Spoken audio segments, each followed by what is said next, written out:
ערב טוב, חברות חברים, זמן טוב לבקש לחברות טלפונים שהם מרגישים אחרים. התחלנו קצת באיחור, חיכו לנו את העיר, אז סליחה. את הפרחים. בואו נעשה, תודה רבה, לא הייתם צריכים. כן, היינו. טוב, אז ערב טוב לכולם, חברות וחברים, כיף מאוד להיות כאן. אנחנו בתאריך סמלי, בדיוק בשבוע בין ה-1 במאי ל-9 במאי, יום הניצחון, שמגיע יומיים לפני יום ההולדת של מרקס, 5 במאי. זה בהחלט זמן טוב להיפגש דווקא כאן, בשביל לחגוג, לא יום הולדת, אלא תוצאת הספר, חגיגה אמיתית, תוצאת הספר, תרגום החדש של מרקס לביקורת המדינית, מבוא והקדמה, שזה הספר. אז הספרון הזה יש בו שני טקסטים, אני אציג את עצמי, רענן שמש פורשנר, בן בית פה, כמובן שנים. הספרון הזה יש שני טקסטים, אחד מהם מוכר מאוד לקוראי העברית. אני חושב שאחרי המניפסט הקומוניסטי, הטקסט הזה הוא המתחרה רציני למספר 2 בטקסטים הנקראיים ביותר של מרקס. זאת ההקדמה לביקורת הכלכלה המדינית, גם באוניברסיטאות, גם במכללות. ולא רק שם, אנחנו יושבים כאן, ואני לא יכול לא להיזכר קומה אחת למעלה, נוער חדש, מתן שישבנו וקראנו את ההקדמה לביקורת הכלכלה המדינית, טקסט יפה, קצר, בעייתי, מעורר מחשבה. אז קראנו את זה בתרגום של רוזנצוויג וזכינו בתרגום חדש וטוב. אבל החגיגה האמיתית בספרון הזה מופיעה לפני, וזה המבוא לביקורת הכלכלה המדינית שתורגם לראשונה, עכשיו בעברית. אז מה שקוראי עברית נפגשים בספרון אחד עם שני טקסטים, אחד אולי המוכר ביותר או מהמוכרים ביותר של מרקס, ואחד מי שקורא עברית, מי שנפגש עם מרקס רק בעברית, הוא פוגש אותו לראשונה. זה הספר יצא בסדרת מגנס, בהוצאת מגנס, בסדרת ספרי מופת פילוסופיים.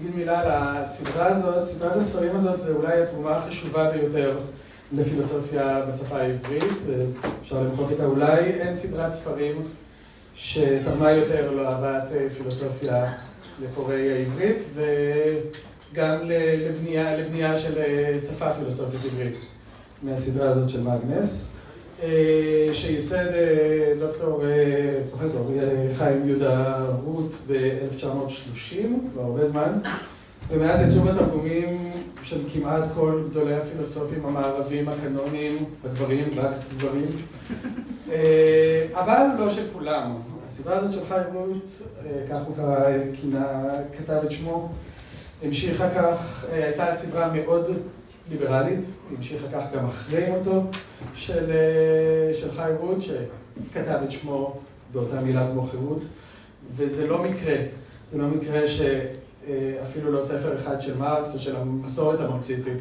לא יצא בסדרה הזאת של מגנס עד עכשיו, הספר ה-72 בסדרה. כשהספר יצא, סימסתי לך מזל טוב, הרעש ששמעת זה חיים רות מתהפך בקברו. ואני שמח על זה לא בגלל שהיינו צריכים את החותמת של מגנס, אלא כי ההכרה במרקס כאחד מפילוסופים המופתיים, אחד מגדולי הפילוסופיה, היא יותר מתבקשת בעיניי. אז מה זה ספר מופת? מה זה ספר פילוסופי מופתי? מי הוא פילוסוף מופתי? אז אני יכול להגיד די בקלות שמרקס בעיניי וממש לא רק הוא פילוסוף מופתי. אני חושב שהטקסטים שלו ולאו דווקא הטקסטים הפילוסופיים, יש בהם פילוסופיה וגישה פילוסופית יוצאת מגדר הרגיל. אבל הסדרה הזאת זה לא סדרת הפילוסופים הגדולים, אלא ספרי מופת פילוסופיים גדולים.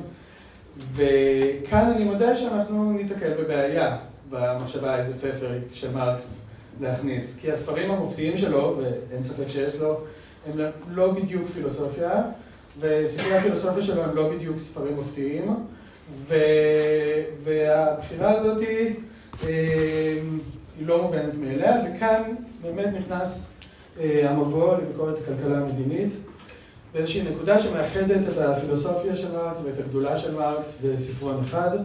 הטקסט הזה לא יצא לאור בחייו של מרקס, יש להודות שהוא לא עד הסוף מהודק ולא לגמרי עקבי עד הסוף או אחיד ברמתו, אבל בליבה שלו זה טקסט מבריק בעיניי, שמאפשר כן להבין את מרקס ואת המתודה הפילוסופית שלו לעומק, אולי באמת יותר מכל טקסט אחר שלו, כשמחפשים באמת את השאלות הפילוסופיות. אישית קראתי מרקס יותר מכל הוגה אחר בחיי, ולא האמנתי שחיבור חדש יכול לחדש לי ככה, כמו שהיה כשקראתי את הספרון הזה. והסיבה שקראתי אותו רק עכשיו זה, כי כאמור, רק עכשיו הוא יצא לאור בעברית. מדובר בתרגום מופלא, לא פחות, גם לשונית, גם פילוסופית, גם פוליטית. זה תרגום חכם, קריא, עם הקדמה מצוינת, הערות מדויקות. וזה לא מאוד מפתיע, כי כל אלה, גם התרגום, גם ההקדמה וגם ההערות, עם עבודה שלך, חבר טל. כן, זה הזמן למחוא כפיים.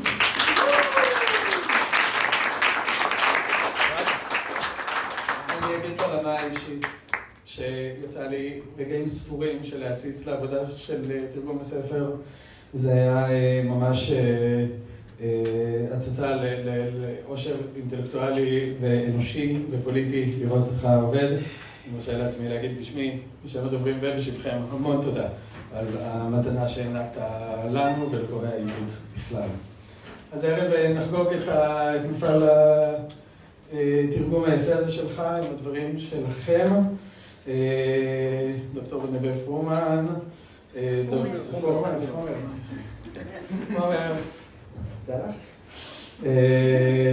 דוקטור אלעד מעוז, אני הייתי מאושפז פעם אחרונה כשהייתי מוקף בכל כך הרבה דוקטורים, אני עדיין מנסה להבין, דוקטור אלעד מעוז, אתה מכיר אותנו מלפני זה, ודוקטור מתן גמילר. נכון, אתה מכיר אותנו מאז שהיינו בני 13. משהו כזה, זה נכון. אני עוד לא דוקטור, כן. ובחשבנו מגבלות הזמן וגם כשהתחלנו מאוחר, נפתח בסוף למעט מדי דברים קצרים, כשאני אומר קצרים זה בעברית, לא בקומוניסטית, כן? קצרים. מהקהל. ונתחיל, דוקטור נווה פרומן, מרצה בחוג לפילוסופיה באוניברסיטת תל אביב, ואתה תדבר על המרקסיזם בין פילוסופיה, מתודה וביקורת. כן. עוד דקה. רק השם לא היה ברור כשאמרת איזה דוקטור. השם שלי? כן. אז אני נווה פרומר. כן, פעם קודם טעיתי. זה בסדר, זה בסדר. קודם כל תודה על ההנחיה, ובעיקר על... אתם יודעים שזה כנס קומוניסטי, כי אומרים מתי למחוא כפיים, אז זה מצוין. אז בואו נמשיך עם זה. טוב, אז קודם כל באמת ברכות לטל. על התרגום, כמו תמיד אצל טל, זה תרגום גם מדויק מאוד וגם רהוט מאוד בו זמנית, ואני חושב שזה ההישג שכל מתרגם יכול להתפאר בו, ואם זה לא מספיק הוא גם משובץ בהערות שוליים מאוד מאוד מחכימות ומאוד מועילות, שעוזרות לכל קורא, אני חושב, למקם את הרעיונות של מרקס בהקשר אינטלקטואלי והיסטורי רחב יותר, וחוץ מהתרגום עצמו, כמו שרענן הקדים ואמר, טל הקדים גם פתח דבר מצוין, מאוד נגיש לספר, במובן הכי טוב של המילה, ומה שאני רוצה לעשות זה לנהל שיחה עם פתח הדבר של טל, ואני אתחיל מציטוט מתוכו, אומר טל, המבוא, כלומר המבוא לביקורת הכלכלה המדינית, אמרנו יש פה שני טקסטים מתורגמים, השמות קצת מבלבלים, אחד מהם נקרא מבוא לביקורת הכלכלה המדינית, והשני נקרא הקדמה לביקורת הכלכלה המדינית, או לביקורת הכלכלה המדינית הקדמה. אז זה קצת לעשות סדר במה התופינים שטל נתן לנו. אז הנה מה שטל אומר, המבוא הוא ניסיונו היחיד של מרקס לנסח באופן שיטתי את הנחות היסוד הפילוסופיות לעיסוקו בכלכלה, בהיסטוריה ובסוציולוגיה. אז אני רוצה להקשות על טל ולשאול אותו למה אנחנו קוראים לזה באמת הנחות יסוד פילוסופיות. למה לא למשל להגיד הנחות יסוד תיאורטיות, הנחות יסוד מתודולוגיות, כמו למשל הכותרת של החלק השלישי של החיבור הזה, שטל בעצמו אומר שהוא החלק החשוב ביותר בו, הליבה של הטקסט, והוא נקרא באמת המתודה של הכלכלה המדינית, לא הפילוסופיה של הכלכלה המדינית. וכמובן הדברים האלה מתכתבים עם מה שאפשר לכנות אתה ציינת את זה בעצם, האלרגיה המופגנת של מרקס למילה פילוסופיה, שטל בהחלט מודע לה וגם מזכיר אותה בעצמו, והיא מופיעה באופן הכי ברור למי שמכיר, בטקסט מוקדם של מרקס ואנגלס, וזה האידיאולוגיה הגרמנית, טקסט שעל פניו הוא אנטי-פילוסופי במובהק, והמונח פילוסופיה שם כמעט זהה למונח אידיאולוגיה, זאת אומרת, פילוסופיה בטקסט הזה פחות או יותר צורת חשיבה שהיא בדיוק הפוכה ממה שמרקס ואנגלס רוצים לבסס, כי היא צורת חשיבה שהיא לא היסטורית ולא חברתית, והיא חושבת שהעולם זז על בסיס מה שיש לאנשים בראש, ולא מה שאנשים עושים עם הידיים והרגליים, או מה שיש להם בקיבה, למשל. ועוד הערה קטנה, אני מרשה לעצמי לומר שכשטל כותב, אלה הנחות היסוד הפילוסופיות של מרקס, או הכי קרוב להנחות היסוד הפילוסופיות של מרקס, הוא הולך כאן בעקבות אלתוסר, ובעקבות התרגום הקודם בסדרת התרגומים של טל, שזה הספר בשביל מרקס של אלתוסר, הפילוסוף המרקסיסט הצרפתי, שכוכבו דרך בשנות ה-60 וה-70 של המאה הקודמת. הנה משהו שאלתוסר אומר, אפרופו זה, בתרגום הקודם של טל, בספר של אלתוסר, הוא אומר שם, מרקס מציע, זה אלתוסר, כן? מרקס מציע לא רק תיאוריה חדשה של היסטוריה, אלא בד ובד, אבל שלא במפורש, פילוסופיה חדשה שטומנת בחובה השלכות בלי סוף, והפילוסופיה הזאת נמצאת עדיין במצב גולמי, הוא אומר. אז הייתי אומר ככה, גם טל וגם אלתוסר חושבים שמשהו נותר לא מספיק מפורש בדין וחשבון שמרקס נותן, שיש איזשהו חור בדין וחשבון הזה, לא חור במובן של באג שגורם לבעיות, אלא משהו שנותר עמום, כמוס, מובלע ולא מספיק מפורש. לא במובן שההסברים של מרקס לא מצליחים להסביר את מה שהוא מנסה להסביר, אלא, אם תסליחו לי אם זה נשמע כמו התפתלות, שההסבר לא מסביר את עצמו עד הסוף. או בגלל שהוא עבד מהר מדי, או בגלל שהוא מצעיר מדי, או בגלל שהוא פשוט לא הספיק לעשות חלק מהדברים. אז מה שאני מנסה לעשות זה קצת לתת טעימה מן הדברים האלה שאנחנו חושבים שנותרו כמוסים קצת בצורת החשיבה של מרקס. אחד המקומות שטל מתייחס אליהם בעמוד 7 של פתח הדבר שלו, הוא האמירה שהשאלה המרכזית של הטקסט הראשון שהוא תרגם, המבוא לביקורת הכלכלה המדינית, היא ממה מתחילים הסבר. ממה מתחילים הסבר של תקופה חברתית, היסטורית, או של קיום אנושי מסוג מסוים. כלומר, שאלה אודות המתודה של מה שמרקס קורא לו כלכלה מדינית, היום אולי אני קורא לו מדעי החברה, או משהו על התפר בין סוציולוגיה להיסטוריה לכלכלה. אבל בעצם זאת לא שאלה אחת, אלא אפשר לומר שזאת פקעת של שאלות, שיש כאלה שיעדיפו לקרוא להן פילוסופיות, אחרים שיותר אלרגיים למונח הזה יעדיפו אולי לקרוא להן מתודולוגיות, אחרים יקראו להן שאלות תיאורטיות, או שאלות רפלקטיביות, או שאלות מסדר שני. אני לא הולך להתעקש על המינוח המדויק, אני בכוונה משאיר את זה פתוח.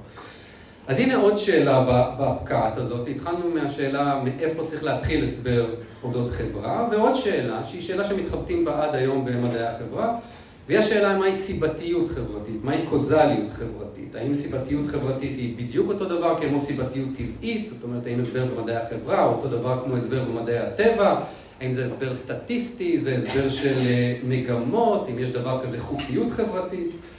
עוד שאלה שטל מזכיר זה השאלה שאלה קלאסית שתמיד נותרת פתוחה בדיונים מרקסיסטיים, מה שנקרא שאלת ההיקבעות. מה בדיוק היחס בין מה שמרקס קורא לו בסיס למבנה על, בין איך שאנחנו מייצרים דברים לבין התכנים שאנחנו צורכים, בין התכנים שאנחנו צורכים בסופרמרקט לתכנים שאנחנו צורכים בטלוויזיה, אם תרצו, או בין איך שאנחנו מייצרים את התכנים של הסופרמרקט לתכנים של הטלוויזיה.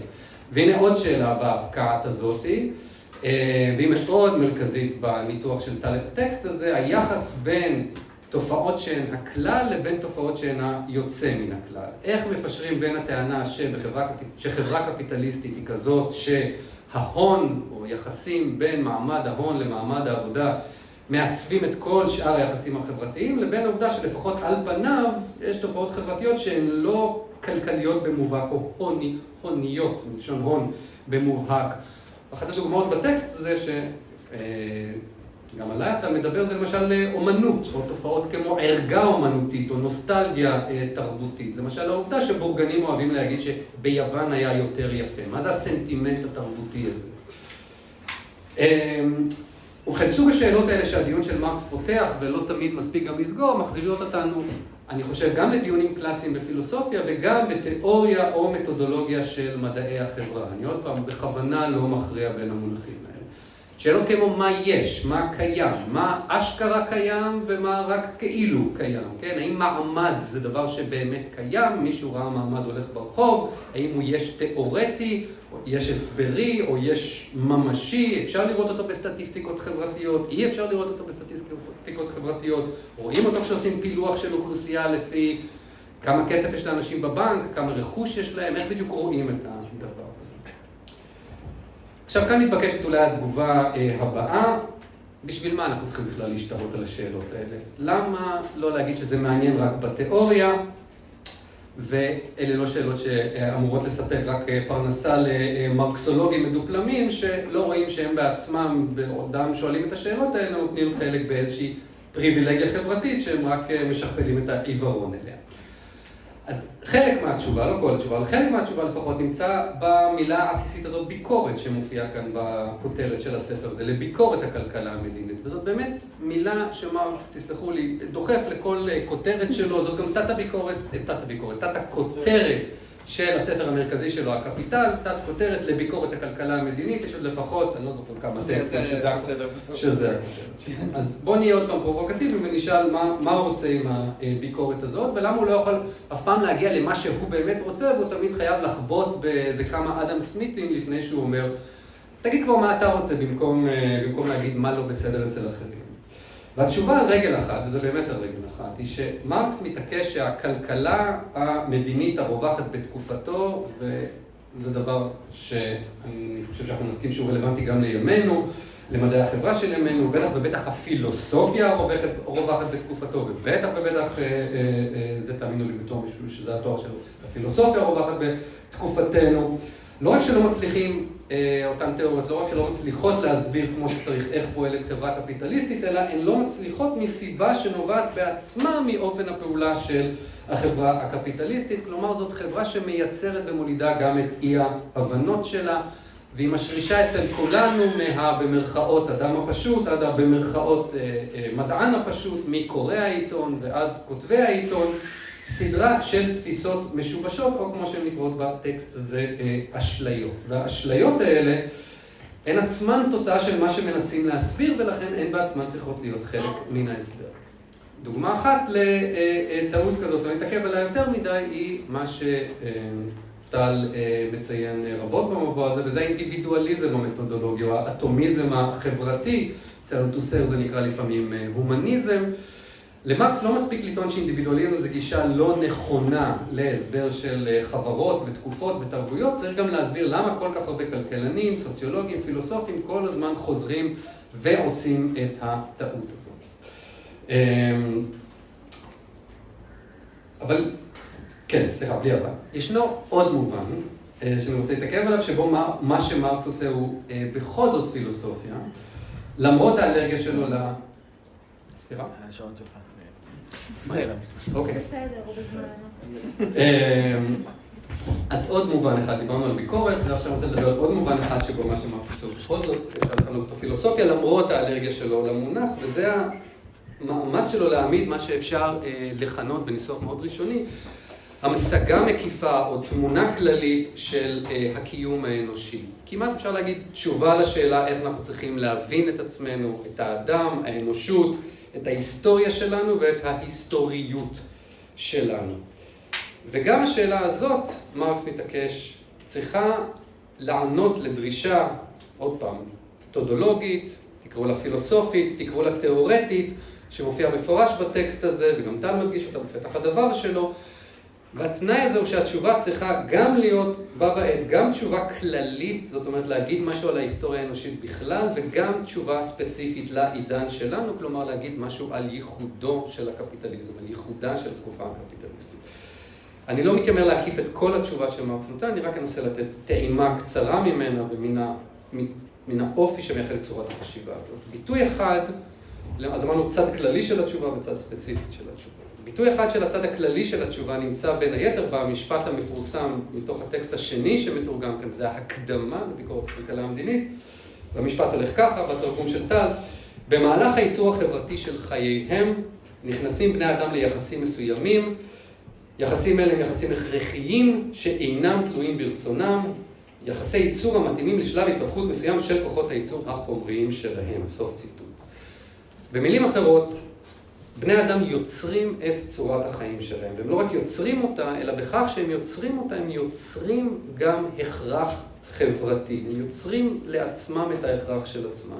והנה חזרנו כאן בעוד גרסה, לעוד קושי עקרוני בקבלה של המרקסיזם, עוד איזושהי התנגדות עקרונית למרקסיזם, ולשאלה למה הוא כל הזמן מתעקש שצריך להתגבר ולבחון אשליות שהחברה הקפיטליסטית מייצרת אצלנו, כחלק מהמאמץ להבין אותה. והנקודה היא זאת, בחברה שמשדרת לנו השכם והערב, בחירה חופשית ואינדיבידואליזם, זה פשוט לא אינטואיטיבי להבין איך יכול להיות דבר כזה, הכרח שהוא מעשה ידי אדם. אז זה בכלל אומר על דברים כמו בחירה חופשית, על רצון חופשי וכן הלאה. כל מי שניסו פעם ללמוד מרקס או ללמד מרקס מכירים את הקושי האלה. אלה שאלות שעולות מיד. אז זה היה הצד הכללי של התשובה, ועכשיו הצד הספציפי של התשובה. זאת אומרת, זאת תשובה שתקפה לא רק לחברה קפיטליסטית. העניין הזה של בני אדם יוצרים את החברה שלהם, ובכך יוצרים לעצמם איזשהו הכרח חברתי. יוצרים את התנאים שמתנים אותם. זה כללי. עכשיו הספציפי.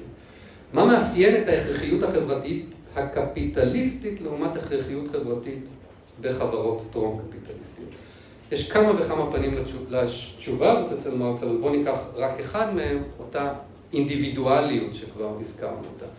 אז השאלה היא איזה מין אינדיבידואליות בדיוק נוצרת בחברה קפיטליסטית, והאם לא נכון להגיד שבני אדם תמיד באיזשהו מובן היו גם יצורים אינדיבידואליים וגם יצורים חברתיים. הנה התחלה של תשובה של מרקס, שאני מצטט מתוך מקום אחר בחיבור שמתוכו טל תרגם את הטקסט הראשון כאן, שזה אותו קובץ טיוטות של מרקס, תזכיר את זה אחר כך, שהוא לא פרסם בימי חייו, גם זה הוזכר ונקרא בגרמנית הגרונטריס. ככה, האוניברסליות של התפתחות העושר, שבה האינדיבידואליות הופכת לאפשרית, שבה האינדיבידואליות הופכת בכלל להיות אפשרית, מניחה מראש ייצור על בסיס ערך חליפין כתנאי מקדים. שהאוניברסליות שלו מייצרת לא רק את הניכור של האינדיבידואל, תכף נסביר, מייצרת לא רק ניכור של האינדיבידואל מעצמו ומאחרים, אלא גם את האוניברסליות של מערכות היחסים שלו. מה אומר במשפט המסובך הזה, והמאוד מאוד דחוס הזה? בחברה קפיטליסטית הרוב המכריע של בני אדם הופכים לראשונה לאינדיבידואלים במובן שכולנו רגילים לחשוב על המילה, במובן שכולנו נולדנו איתו, דווקא משום שהם הרבה יותר תלויים, אבל לא יודעים שהם תלויים, בהרבה יותר אנשים מאשר בחברות קודמות, ודווקא משום שהתלות הזאת היא תלות מנוכרת, כמו שהוא קורא לכאן. כלומר, תלות בהרבה יותר אנשים שאין להם פנים, שהם אנונימיים. וכאן צריך לסמן עוד איזושהי נקודה משמעותית, עם זה אני אסיים, ההסבר הזה של מרקס בנקודה הזאת, אבל זה סוג הסבר שמלווה אותו לכל האורך, וזה עוד איזשהו מעקש עקרוני שגורם לצורת המחשבה שלו לא להסתדר עם איך שמרגילים אותם לחשוב. זה הסבר של גם וגם. זה הסבר של זה כך דווקא משום שלכאורה קורה משהו הפוך. אנחנו אינדיבידואלים דווקא משום שאנחנו חיים בחברה שבה הקישוריות החברתית הרבה פחות אישית מאשר בעבר. ואלה בדיוק הנקודות שאלתוסר שכבר הזכרתי קורא להם דיאלקטיות. אותה מילה שגורמת להרבה אנשים לחשוב שהנה עכשיו התחלנו לדבר הוקוס פוקוס במקום לדבר תכלס. מה זה הגם וגם המעצבן הזה? אבל הגם וגם הזה הוא עקרוני, הוא בליבה של צורת החשיבה המרקסיסטית ושל הייחוד שלה, ואותו ייחוד שעדיין מעורר איזשהו סוג של אי נחת. את מה שאמרנו על אינדיבידואליזם אפשר גם בקלות להגיד על חופש. זה פחות מופיע בטקסט הזה, מופיע בטקסטים אחרים של מרקס. החברה הקפיטליסטית גם יותר חופשית וגם פחות חופשית מחברות אחרות. היא יוצרת גם סוג חדש של חופש שלא היה בעבר, אבל גם סוג של כפייה חברתית שלא הייתה בעבר. זה לא שלשלאות של עבדות, זה לא צמיתות פאודלית, זה משהו שהחברה הזאת גם לא נותנת לנו את השם הנכון עבורו, כן? זה בדרך כלל מסתכם בתגיד תודה שאתה לא עבד, כן? לא שאי אפשר לתת לזה שם, גם צריך להסכים עם זה.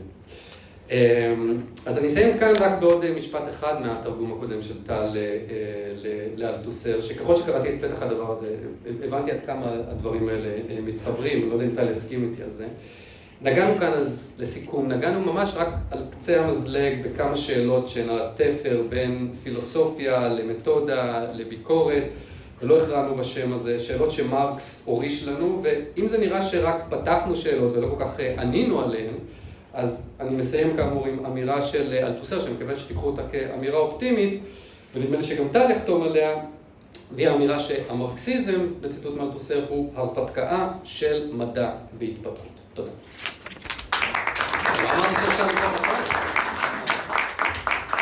תודה רבה. סדר קצר, פיוטי זה ממש פשוט. הטקסט פה מבוא לביקורת הכלכלה המדינית, מרקס כותב ב-1857 ולא מפרסם. שנה אחרי זה הוא כותב קווי יסוד לביקורת הכלכלה המדינית ולא מפרסם, ואז נמאס לו להפסיק לא לפרסם ספרים, והוא כותב ספר שנקרא מבוא לביקורת הכלכלה המדינית, אבל זה לא זה, זה ספר אחר, שכן יוצא לאור ב-1859, אותה שנה שבה הוא מפרסם הקדמה לביקורת הכלכלה המדינית, שכן יוצא לאור, ואז הוא הפסיק לכמה שנים להוציא דברים כאלה, בעיקר כי הוא עבד על הספר הקפיטל לביקורת הכלכלה המדינית. בסך הכל, עכשיו הכל ברור. תודה. טוב, זה.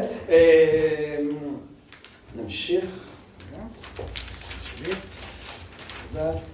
אז תודה, ונמשיך עם החבר מתן קמינר, דוקטור מתן קמינר, עמית פוסט-דוקטורט במכון בובר למדעי הרוח והחברה באוניברסיטה העברית, פעיל פוליטי, בין היתר באקדמיה לשוויון. תודה.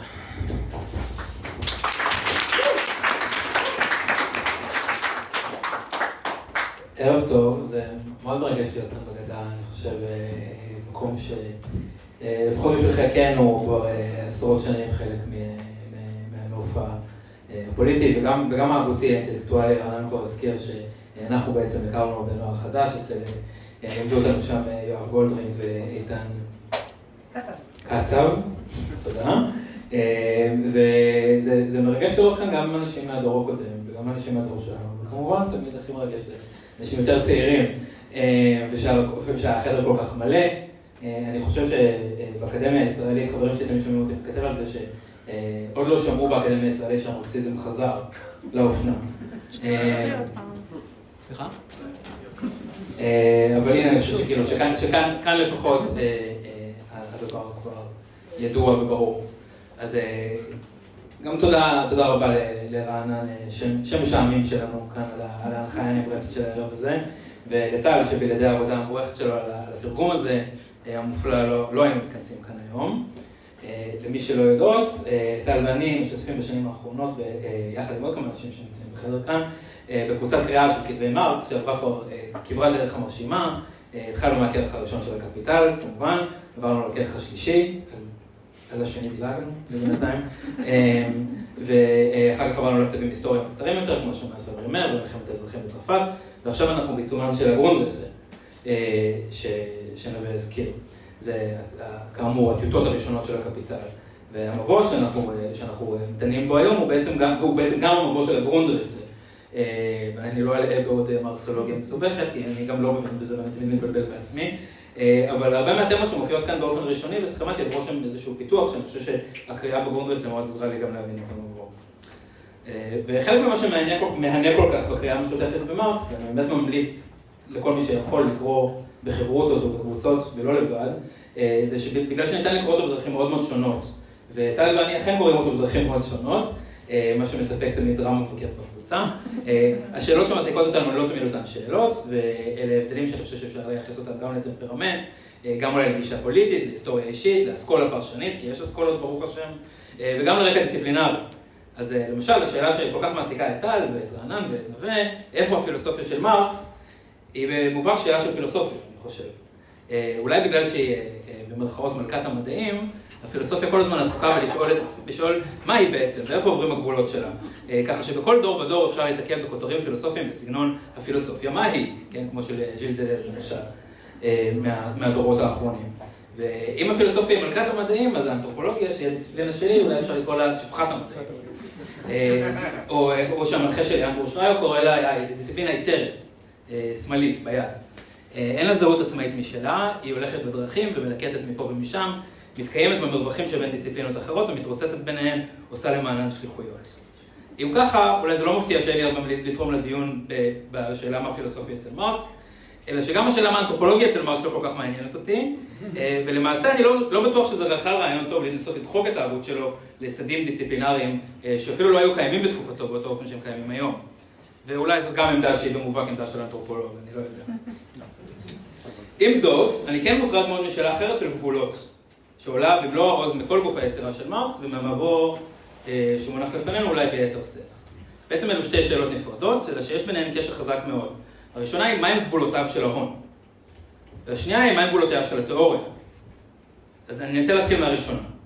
בעמוד 64 במבוא, בתרגום הצלול של טל, מרקס כותב, בכל צורות החברה יש סוג מסוים של ייצור שמקנה מעמד והשפעה מסוימת לסוגי הייצור האחרים וליחסים ביניהם.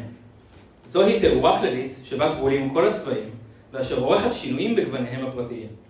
זהו אתר מיוחד שקובע את המשקל הסגולי של כל הוויה המתבלטת בתוכו. בעמוד הבא, 65, מרקס מבהיר שבמה שהוא מכנה החברה הבורגנית, מה שמרקסיסטים לזמננו קוראים לה חברה קפיטליסטית, למרות שזה ביטוי שמרקס לא משתמש בו, אז בחברה הבורגנית ההון הוא העוצמה הכלכלית המושלת בכל. הוא מוכרח להיות נקודת הפתיחה וגם נקודת הסיום. וחובה לתת עליו את הדעת לפני שנותנים את הדעת על דברים אחרים. אני אחזור לזה. תכף אחזור למה שמופיע בסוף המשפט הזה. אז לדידו של מרקס, בחברה המודרנית, שהיא החברה הקפיטליסטית, ההון משחק תפקיד מרכזי, מארגן, שמשנה מבפנים את כל מה שקורה בחברה הזאת ומעצב אותה בדמותו, שהיא דמות דחף ההצבר. החברה הקפיטליסטית מהווה את מה שמרקס, בעקבות הגל, מכנה במבוא ובמקומות אחרים בשם טוטליות. זה לא אומר שאין שום דבר מחוץ להון מבחינה אונתולוגית. השמש והכוכבים, לצורך העניין, עדיין לא מושפעים ממה שקורה על פני כדור הארץ, אם כי אולי הירח והאסטרואידים כבר כן, ואי לכך, הם נמצאים, השמש והכוכבים, נמצאים עדיין מחוץ לטוטליות. וגם על כדור הארץ ממשיכות להתקיים כל מיני ישויות שהן מחוץ להון, אולי במעמקי הים ואולי במעמקי הלב.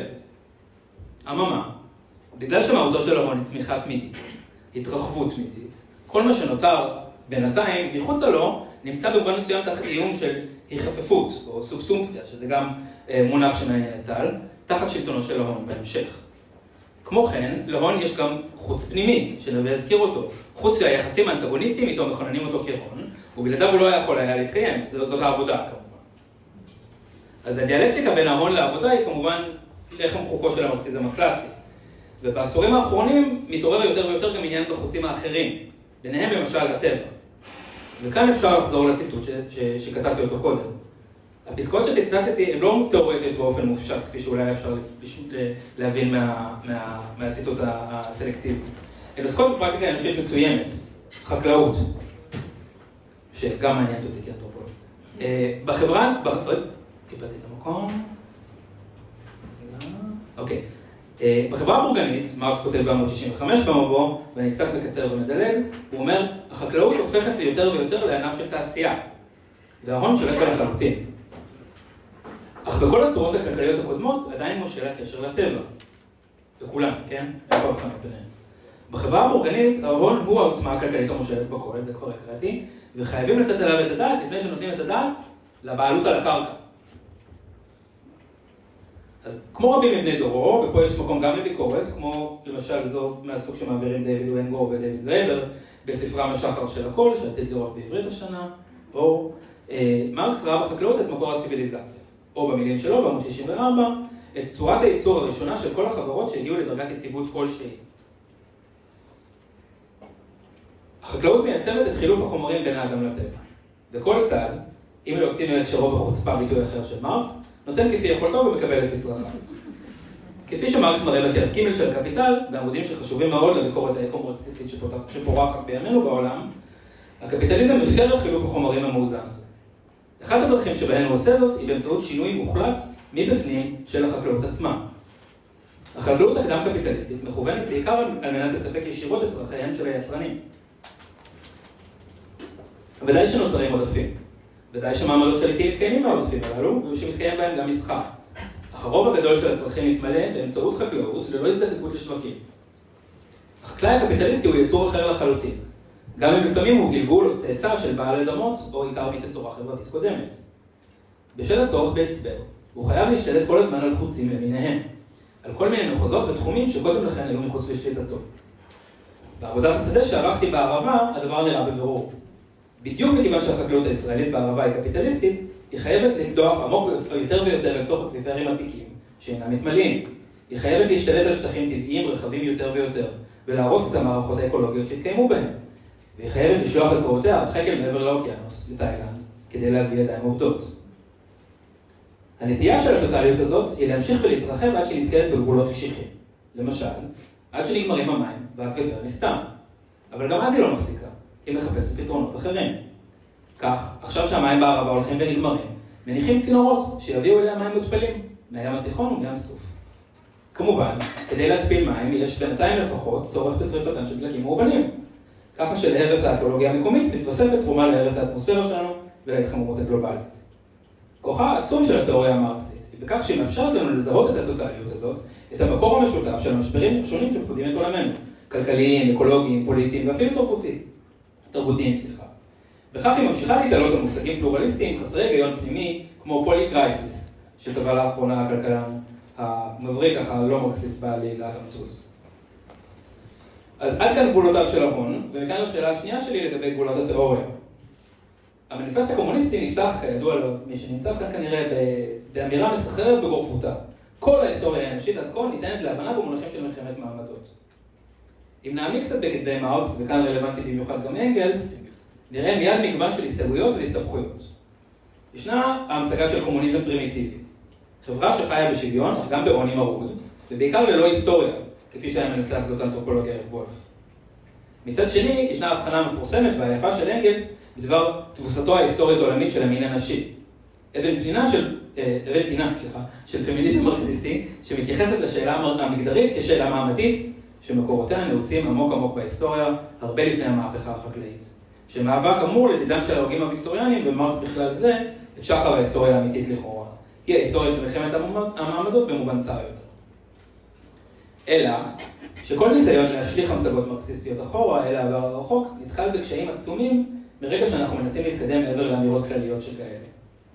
לא בכדי הולך המחקר המרקסיסטי של העולם הקדם המודרני בעשורים האחרונים, ומתמקד בקצהו המאוחר של העולם הזה, בשאלת המעבר לקפיטליזם.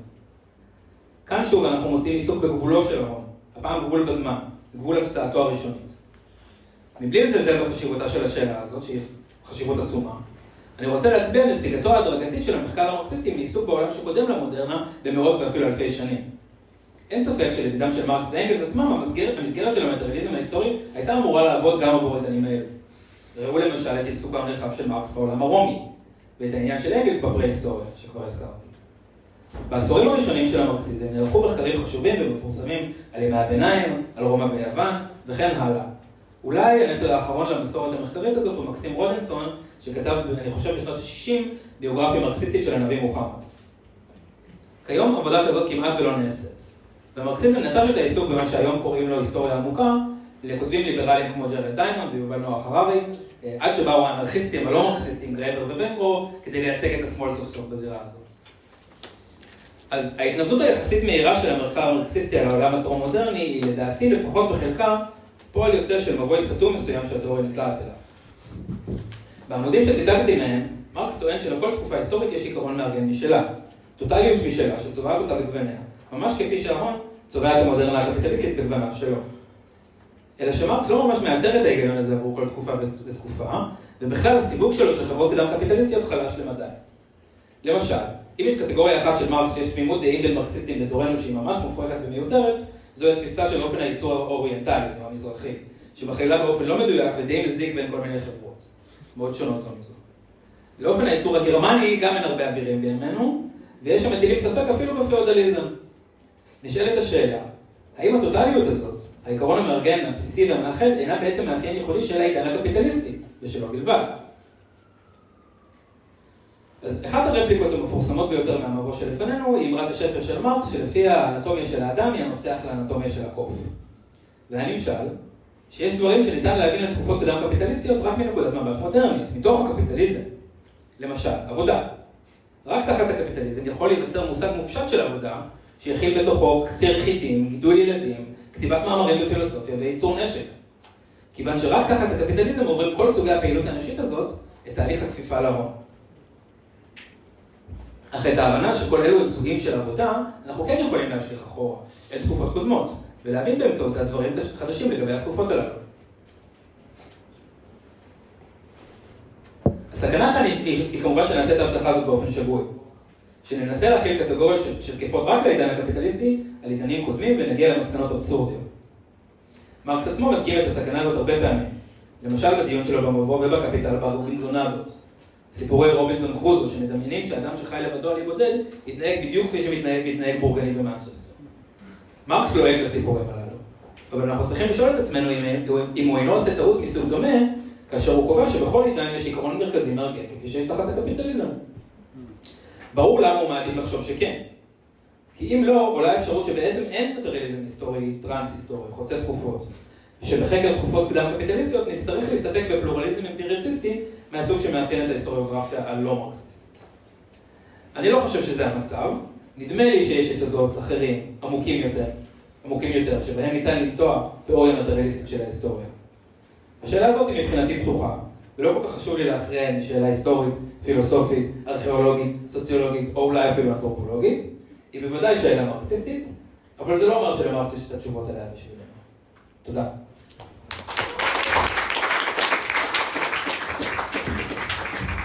אני אוסיף אולי את התרומה העברית למחקר הקדם מודרני של המרקסיזם, זה חקר התנ"ך המרקסיסטי, או תקופת התנ"ך המרקסיסטי, שבשנות ה-50, 40 ו-50 בישראל היה, ומרדכי רזין, יהודה שמיר ואחרים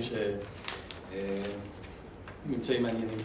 דברים שרק רענן יודע. זה לא היה רענן, לא ברור מה. סליחה, אוקיי. לא, ישראל תרמה, או חוקרים ישראלים תרמו חקר התנ"ך מנקודת מבט מרקסיסטית, או תקופת התנ"ך מנקודת מבט מרקסיסטית.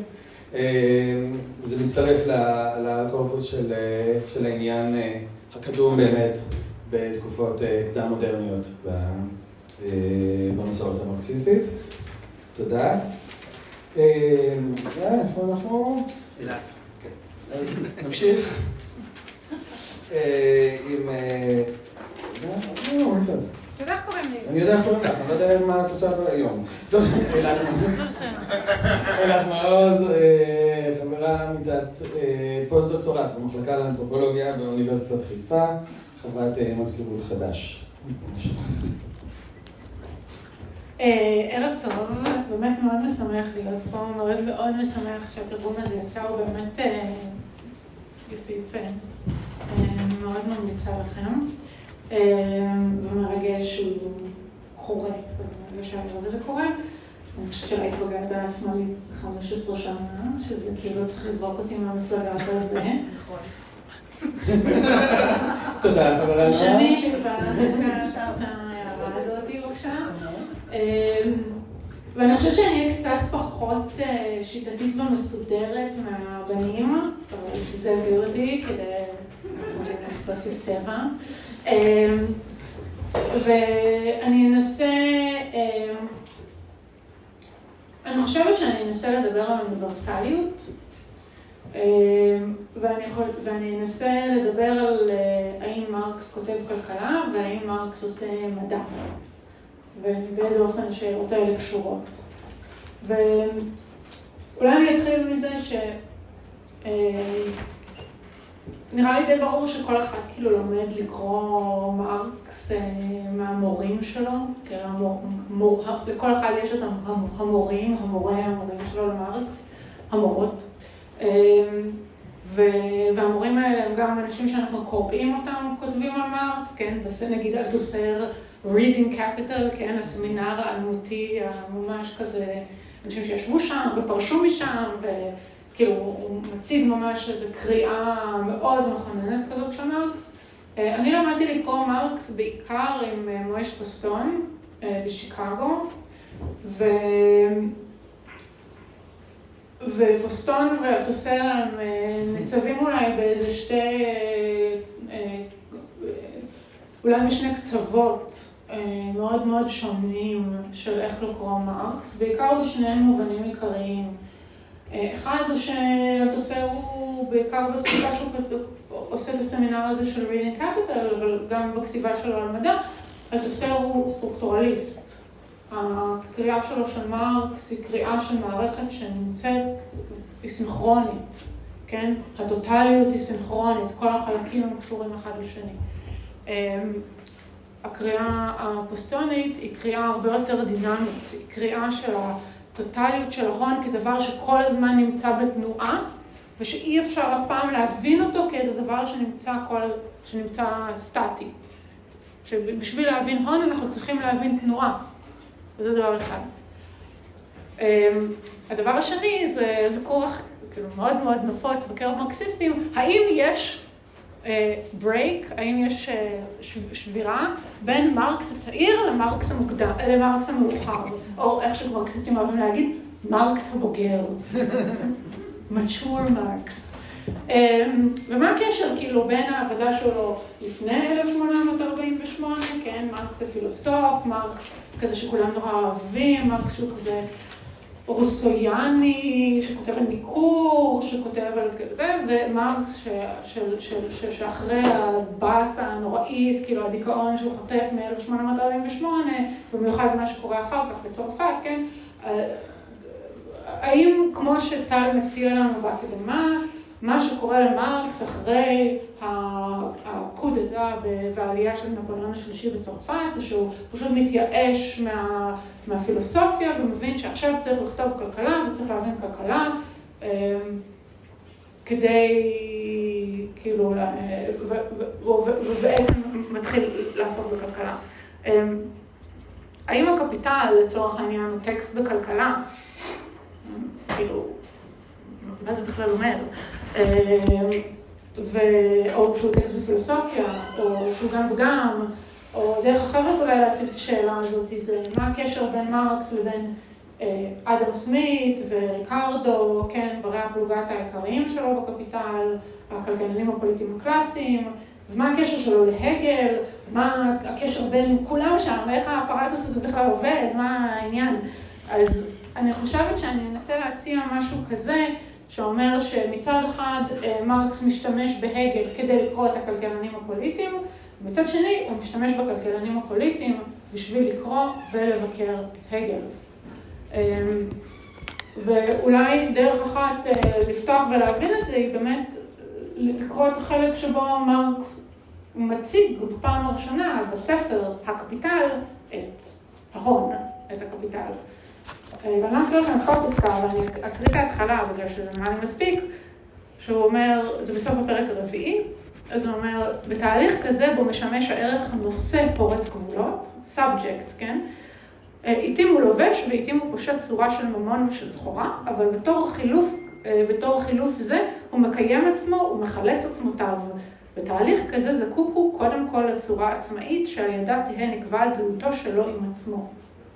אוקיי, קודם כל, אני זו טקסט בכלכלה.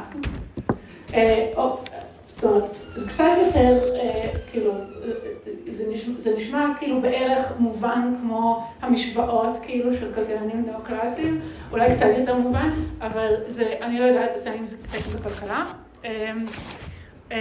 מה זה הון? כאילו אנחנו כמרקסיסטים אוהבים להגיד, הון הוא יחס חברתי, זה לא מכונות, זה לא טכנולוגיה, זה לא הפנד החברתי שכאילו מה שנוצר בתהליכי ייצור קודמים וכו', זה יחס חברתי, אבל מה זה אומר? כאילו מה המשמעות של הדבר?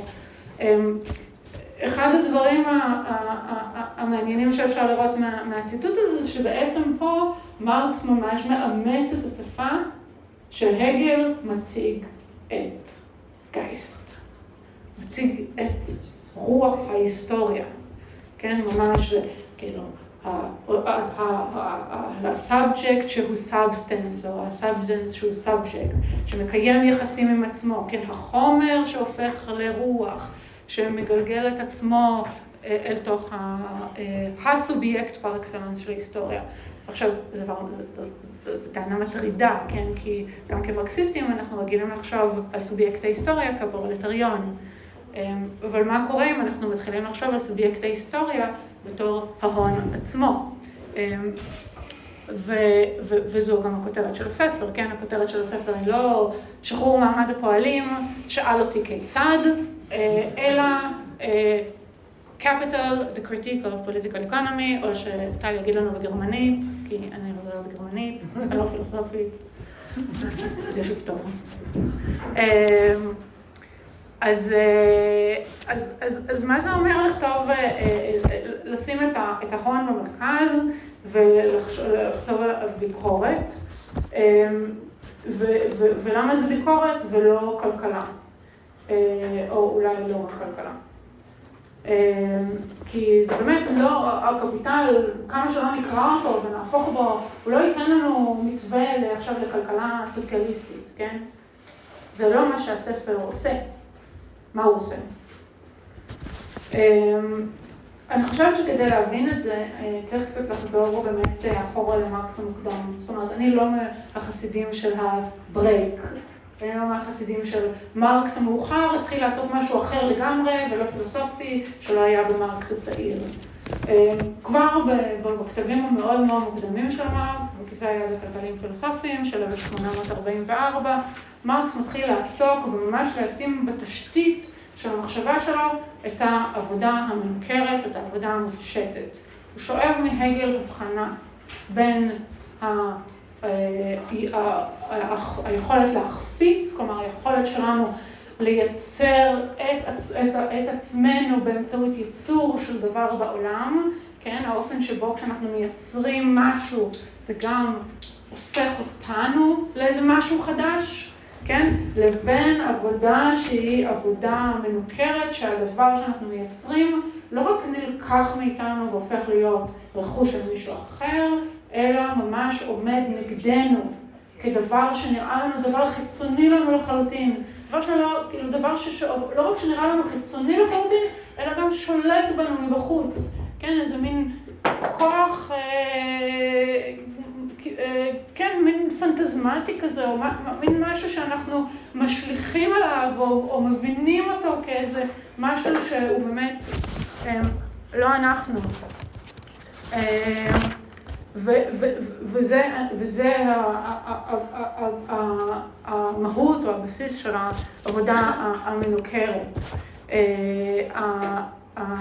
העבודה שהיא הופכת להיות, שהיא מייצרת את אותו כוח, את אותו דבר שאחר כך מרקס יקרא לו הון ויסביר אותו בכל מיני צורות, שהוא דבר שאנחנו כבני אדם מייצרים כל הזמן, כן, גם הפועלים מייצרים בתוך העבודה המתמשכת הסיזיפית שלהם שהם חייבים לעשות, כן, וגם כתופעה חברתית כללית, כן, כאיזה compulsion חברתי, אוקיי? גם אם הפועל כמובן חייב לצאת לעבודה כדי, כלומר כולנו, אנחנו הפועלים, חייבים ללכת לעבוד כדי, כן, לאכול, לייצר קורת גג לעצמנו, כך משנה לנו מהעבודה, אבל משנה שהיא מביאה אוכל לשולחן, אבל גם בעל ההון כמובן הוא נמצא בכל הזמן איזה מין סד כזה של כפייה, כן? הוא לא חופשי לעשות מה שבא לו, הוא לא ייצר בתנאים החברתיים, כן? הוא לא יהיה תחרותי בתנאים החברתיים הטכנולוגיים הקיימים, אז הוא לא יהיה, כלומר הוא לא יהיה בעל הון. וזה ממש הבסיס. הבסיס הוא לא הרכוש הפרטי, הרכוש הפרטי, אומר מרקס, הוא התוצר של אותה עבודה מנוכרת. אבל כמובן שהטענה הזאת היא לגבי העבודה המנוכרת שמייצרת כוחות שהם כאילו נתפסים בעינינו כחיצוניים לנו, היא טענה יותר רחבה לגבי האופן שבו אנחנו כחברה מייצרים דברים שנראים לנו לא שלנו, לא חברתיים, כמו טבעיים, כן? כלומר, כוחות טבע ששולטים בנו מבחוץ, ושאנחנו לא יכולים להיות סובייקטים פוליטיים ביחס אליהם. אנחנו לא יכולים לממש בחירה ביחס אליהם, אנחנו לא יכולים לממש שום, פשוט אנחנו מאבדים את הסובייקטיביות הפוליטית שלנו לאט לאט. זה בעיניי הפרויקט. כלומר, הפרויקט הוא פרויקט שמנסה להסביר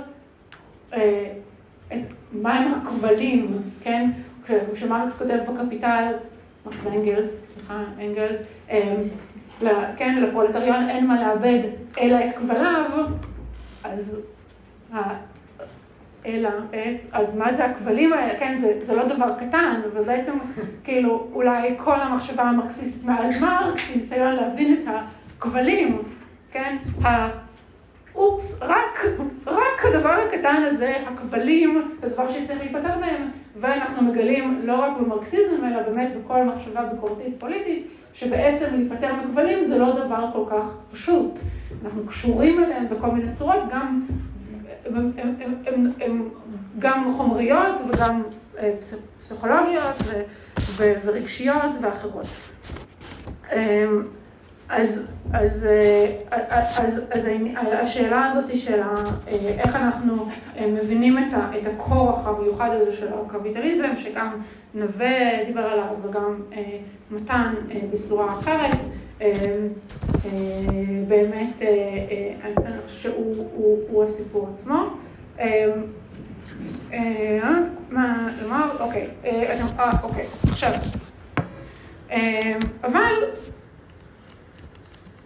יש סילבר ליינינג. והסילבר ליינינג הוא באמת, יש חדשות טובות. לא הכל שחור. אחד הדברים שצריך כאילו להתאמן בהם כשקוראים מרקס, בתור אנשים קיצוניים, כאילו קשה לנו, כי אנחנו רגילים לראות את העולם בשחור ולבן, אז אנחנו צריכים כל הזמן לחשוב את הגם וגם וזה. צריכים לחשוב את הגם וגם,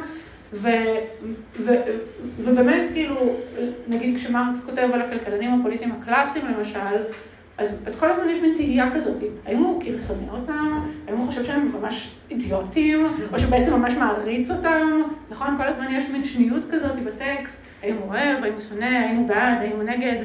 האם הוא ממשיך אותם? האם הוא בעצם כלכלן פוליטי קלאסי שפשוט לוקח את סמית וריקרדו ועושה להם איזה כאילו סוויץ' סוציאליסטי? או שהוא מבקר אותם ויוצא נגדם ככאילו דוברי האידיאולוגיה הבורגנית, אז גם וגם, אוקיי? כאילו, הוא עושה את שני הדברים. הוא עושה את שני הדברים בגלל שאני חושבת שמרקס מאתר בתוך הקפיטליזם, או שזה אחד הפרויקטים שלו, זה לאתר בתוך הדינמיקה של הקפיטליזם, בתוך הדינמיקה המנוכרת, את האופן הספציפי שבו אנחנו יכולים מחדש לייצר איזשהו אייג'נסי פוליטי בתנאים של אובדן האייג'נסי הזה. ואת הדבר הזה אנחנו יכולים לראות, יש לי זמן?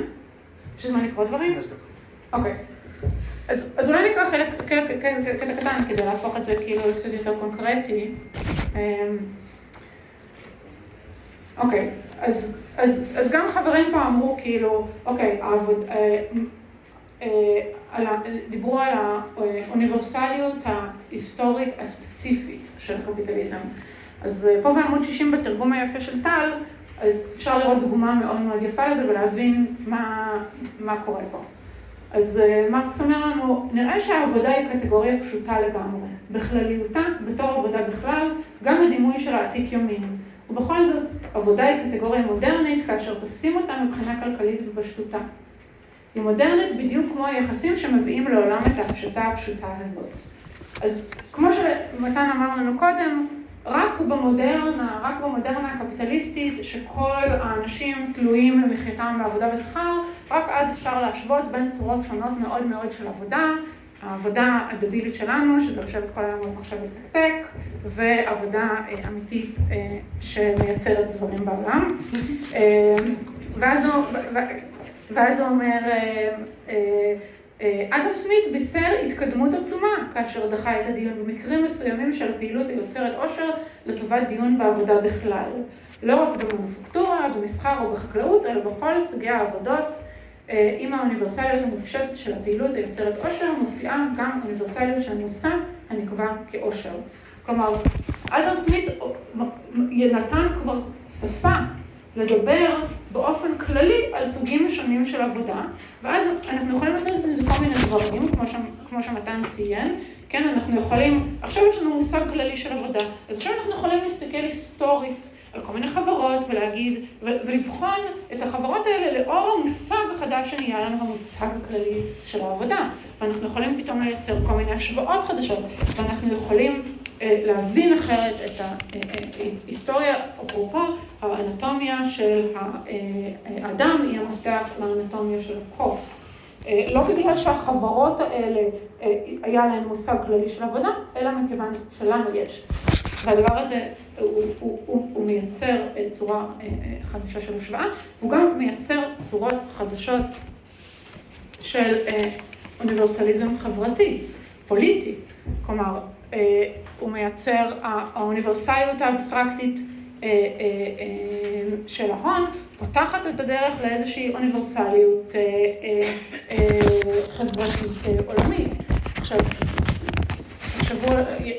מושג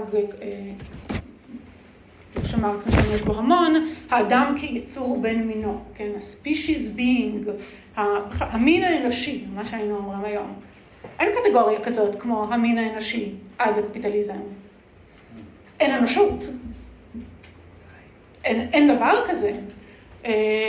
עד החוויה אמיתית, כמציאות ממשית של בני אדם, כן? לא כרעיון, אלא באמת הקשרים הדוקים והרבים והמרובים והמתרבים בין אנשים על פני כל הגלובוס, כן? שקושרים אותם ביחד והופכים אותם ממש לסוג של ספישיז שגם מתפתח ביחד.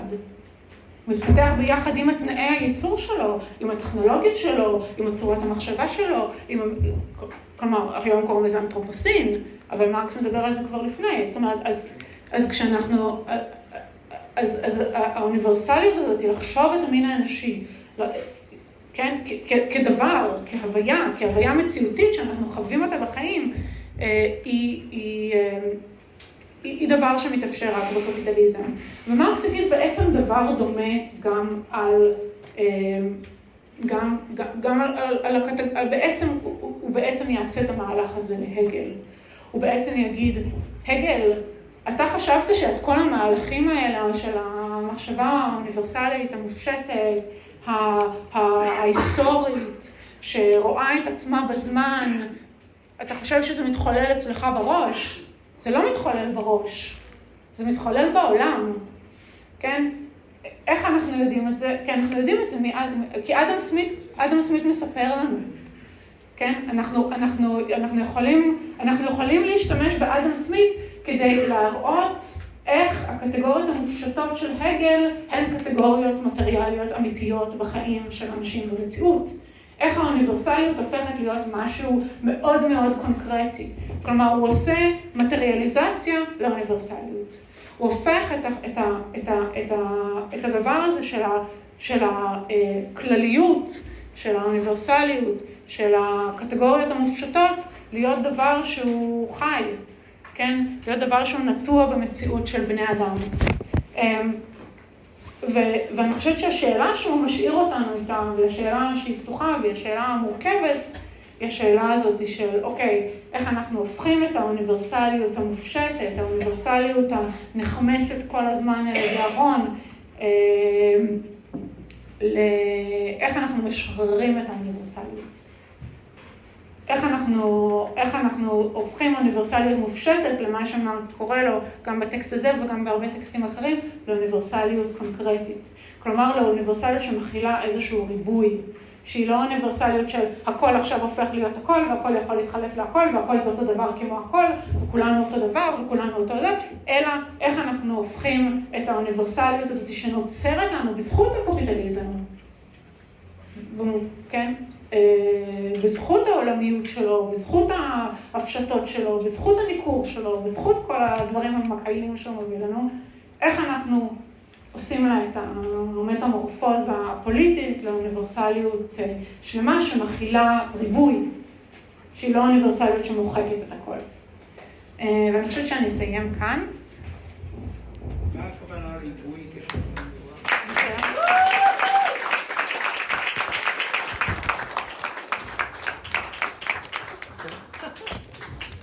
תודה רבה.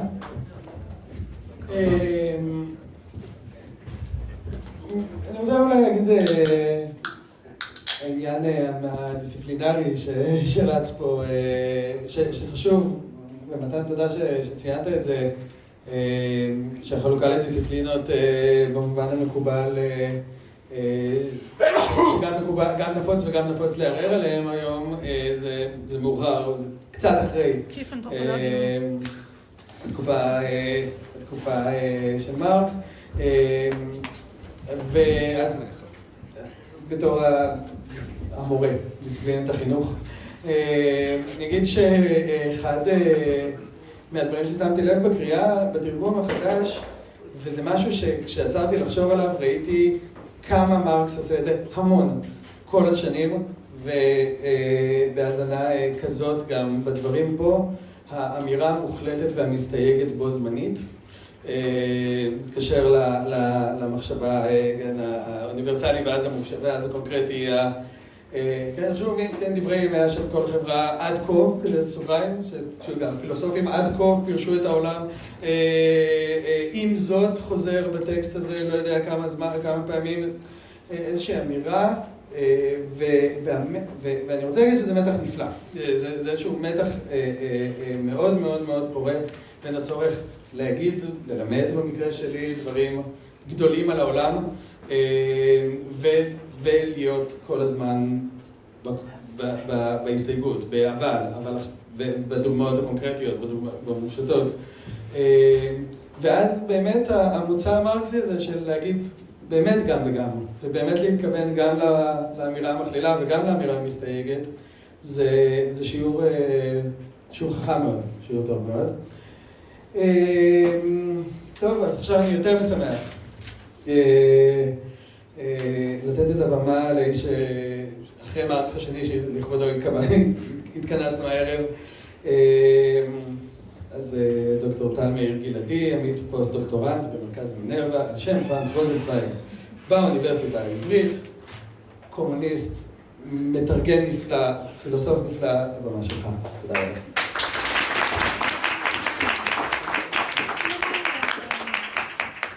אוקיי, אז קודם כל כמה תודות. תודה רבה לרענן על ההנחיה הנפלאה ולשלוש הרצאות מצוינות של נווה, אילת ומתם. תודה רבה לצוות האגדה השמאלית שטרח פה הרבה כדי שהערב הזה יצא לפועל, גם אורי מאחורה, גם טל שדות שלא הגיע, אבל טרח הרבה לפני כן. תודה לגיא שמוכר את הספרים. והגדירה למתם. 50 שקלים. כן, זה אפשר לקנות אחר כך, וכמובן תודה רבה לכם שבאתם, אני ממש שמח שהגיעו כל כך הרבה אנשים. אז אני אתחיל לדבר קצת ולשים את החיבור הזה בהקשר של השאלה של הפילוסופיה של מרקס, אז אני אגיד כמה מילים על טענה פילוסופית אחת מתוך המבוא. אז באמת, כמו שרענן אמר בתחילת הדברים, מרקס עסק בהמון תחומי ידע, הוא עסק בכלכלה, הוא עסק בהיסטוריה, הוא עסק בתיאוריה פוליטית. וכמובן שמדברים גם על מרקס כעל פילוסוף. אז לפני שאנחנו שואלים מהי הפילוסופיה של מרקס, נשאל שאלה יותר פשוטה, כביכול, איפה בכלל אפשר למצוא אותה. ואני אזכור 4 תשובות עיקריות שניתנו לשאלה הזאת במאה ה-20, ותראו שזו לא שאלה כל כך פשוטה. אז אולי הראשון או הראשון בעל המשמעות שעסק בשאלה הזאת במאה ה-20, אולי מוכר לכם לנין. ב-1914, כשכל העולם נכנס למלחמת העולם הראשונה, הוא הרגיש שזה בדיוק הזמן שהוא צריך לקרוא את מדע הלוגיקה של הגל. והוא יושב על הספר הזה, והוא כותב המון הערות בצד, ואחת מההערות היא הערה הבאה. מרקס לא השאיר אחריו לוגיקה מאוד גדולה. הכוונה, מרקס לא השאיר אחריו ספר פילוסופיה. אבל הוא כן הותיר לנו את הלוגיקה של הקפיטל. יש להשתמש בה לעזרתנו באופן המלא ביותר.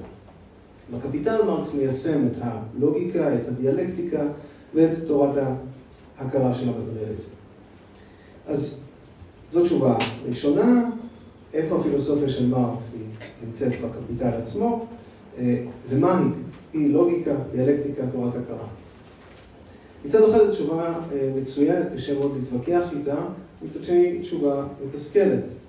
היא תשובה מתסכלת כי קשה מאוד לחלץ הנחות יסוד פילוסופיות מחיבור וממחבר שלא פירש אותם, לא כתב אותם במפורש, ומן הסתם גם ההסכמה שיכולה להיווצר בין קוראים שונים של הטקסט היא מאוד מאוד קשה. אני קורא את זה כך, ובן אדם אחת קורא את זה אחרת. אז תשובה טובה ומתסכלת. תשובה שנייה, שני הוגים פחות מוכרים, לנדסרוט ומאייר, בעצם הם המהדירים למי שכתבו את פתח הדבר למהדורה הראשונה של כתבי שחרות, שיצא ב-1932. אז הם כותבים ככה. ניכר כי לבסיס הנטייה שמשלה בניתוחים של מרקס בספר הקפיטל, עומדות הנחות יסוד שקטות. רק הן יכולות להעניק לכל הנטייה של יצירתו הגדולה של מרקס את הצדקתה הפנימית. הנחות יסוד אלו הן הנושא הרשמי של עבודותיו של מרקס מלפני 1847. זו תשובה מאוד נפוצה, היא חוזרת אצל הוגים גם יותר מוכרים מלנדסרוט ומאייר, כמו לוקאץ', כמו מרקוזה, כמו לפרו. והיא גם תשובה מצוינת, אבל גם כמו שאלעד ציינה, היא תשובה שיש איתה בעייתיות מסוימת, והיא עולה המון מחלוקת במאה ה-20, בעיקר המחלוקת היא האם מרקס, כאדם בוגר, עומד מאחורי הטקסטים האלה, שהוא כותב כאדם מאוד צעיר, בן 27-8, וגם בוחר לא לפרסם אותו. אז לא ניכנס בכלל לשאלה המעמד של כתבי שחרות, רק נגיד, יש סימן שאלה קטן לגבי התשובה הזאת. שוב, איפה הפילוסופיה של מרקס לפי התשובה הזאת בכתבי שחרות? מה היא? נקרא לזה פילוסופיה של האדם, פילוסופיה הומניסטית. אחד האנשים, ההוגים שהעמידו את סימן השאלה באופן הברור ביותר על התשובה השנייה, הוא לואי אלתוסר. והוא נותן לנו תשובה אחרת, תשובה שלישית, בספר בשם בשביל מרקס, שנכתב הוא יצא לאור ב-1965. זה נמצאתי. אמרתי שמרקס לא נתן לנו דיאלקטיקה. זה לא מדויק לגמרי. פה הוא מעדד את לנין, כן? הוא נתן לנו טקסט מתודולוגי מהשורה הראשונה שלצערנו לא הושלם. מדובר במבוא לביקורת הכלכלה המדינית מ-1857. נמצא בו את תנאי התקיפות של השימוש המדעי במושגי הכלכלה המדינית. כלומר, לפי אלתוסר, במבוא לביקורת הכלכלה המדינית, חיבור שלא פורסם בימי חייו של מרקס, ונכתב בתקופה בוגרת יחסית בחיים שלו, אנחנו מוצאים את הנחות היסוד המתודולוגיות של העיסוק של מרקס, המפעל התיאורטי הגדול של מרקס, שהוא ביקורת הכלכלה המדינית, צחקנו קודם, כל הזמן משתמש בכינוי הזה, זה באמת המפעל הגדול שלו. זו תזה, סתם, שמוצאת חן בעיניי, אתם יכולים לנחש, גם תרגמתי את המבוא, גם תרגמתי את אלתוסר. אני אגיד גם באמת כמו שעלה פה קודם, אני חושב שנבוא אליי, אז באמת אלתוסר הוביל אותי לספר הזה של מרקס. אז זו תשובה שלישית, איפה פילוסופיה של מרקס, במבוא לביקורת הכלכלה המדינית, ומה היא מתודולוגיה של מדעי החברה. ואני עובר לתשובה רביעית, ניתנה יחסית מאוחר, על ידי יריב גדול של אלתוסר, ג'רי כהן, והוא כותב בספר שנקרא התיאוריה של מרקס על אודות ההיסטוריה ב-1978, את הדברים הבאים. כהן אומר, אני מגן על מטריאליזם היסטורי מסורתי. מדובר בתפיסה מוכרת, לפי ההיסטוריה בעיקרה אינה אלא צמיחה של כוחות הייצור, וכי צורות חברה עולות או נופלות, אם הן מעודדות או מכשילות. הביטוי הפורה ביותר של התפיסה הזו הוא ההקדמה לביקורת הכלכלה המדינית. כלומר, לפי כהן, בהקדמה לביקורת הכלכלה המדינית אנחנו מוצאים את הפילוסופיה של מרקס, הפילוסופיה הזו היא תיאוריה על אודות ההיסטוריה. אז סקרנו 4 תשובות, הן שייכות לארבעת הזרמים המשמעותיים ביותר, דיברנו קודם על העניין הדיסציפלינרי, בפילוסופיה המרקסיסטית של המאה ה-20, המרקסיזם-לניניזם, אסכולת פרנקפורט או המרחב סביב אסכולת פרנקפורט, מרקסיזם סטרוקטורליסטי ובסוף גם מרקסיזם אנליטי. הספר הזה שאנחנו היום משיקים מכיל בעצם את הטקסטים שבהם מוצאים גם אלתוסר וגם כהן את עיקרי הפילוסופיה של מרקס.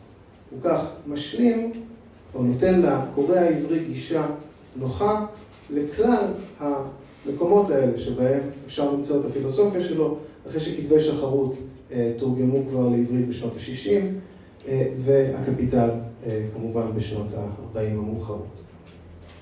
אבל צריך שזה תחכום. צריך. להזדמנות. מחכים. כן, חכים לך. אז אני רוצה להתחיל קצת על המבוא, שבאמת, כמו שרענן ציין בהתחלה, גם מעולם לא יצא לאור בעברית בעבר, לעומת ההקדמה שיצא לאור לאחרונה בסוף שנות ה-40, וגם איזשהו טקסט מאוד קשה, אז אני רוצה להגיד עליו משהו. אז כמו שכבר אמרתי, ואני אחזור על זה, המבוא הוא ניסוח יחיד במינו אצל מרקס, של המתודולוגיה שלו בכלכלה מדינית. כלומר, שם הוא מסביר במילים שלו לעצמו איך הוא מתכוון לגשת למשימה האדירה הזאת ולנתח את הקפיטליזם. מה שהדוסטן זה חלק מאוד מאוד משמעותי בפילוסופיה שלו. ובתוך המבוא יש שתי תזות עיקריות. תזה ראשונה, כי גורמים חברתיים כלכליים, משתנים לפי המכלול או ההקשר החברתי הכלכלי שבו הם נמצאים. זו תזה ראשונה. תזה שנייה, כי האופי של המכלול החברתי-כלכלי, האופי של תקופה היסטורית מסוימת, נקבע בעצמו לפי מה שמרקס מכנה גורם מכריע. אז בפרק הראשון במבוא, מרקס, וכבר הוזכר פה, מרקס מבקר בפסקאות מאוד מפורסמות שנחשבות בצדק, בעיניי לפחות, לפנינים תיאורטיות, את הטענה שהאדם הוא משחר ההיסטוריה ומטבעו אינדיבידואל עצמאי, המפעיל בשיקוליו חישוב אנוכי, תועלתני ופרודוקטיביסטי. זו ביקורת חשובה ואין כמותה, קודם כל על ההלכות הפילוסופיות של הכלכלנים הקלאסיים, סמית וריקרדו, וגם הכלכלנים הנאו-קלאסיים, וגם בביקורת רלוונטית מאוד כנגד כהני הנאו-ליברליזם, המלווה אותנו לפחות בשנות ה-70, למשל נגד אמירתה הידועה של מרגרט תאצ'ר, אין דבר כזה חברה, יש רק אינדיבידואל. משפחות זה... שמתי את המשפחות כרגע בצד, המשפחות קשור לשמרנות שלה, אבל העניין הקפיטליסטי באינדיבידואל. תאצ'ר מוקדמת.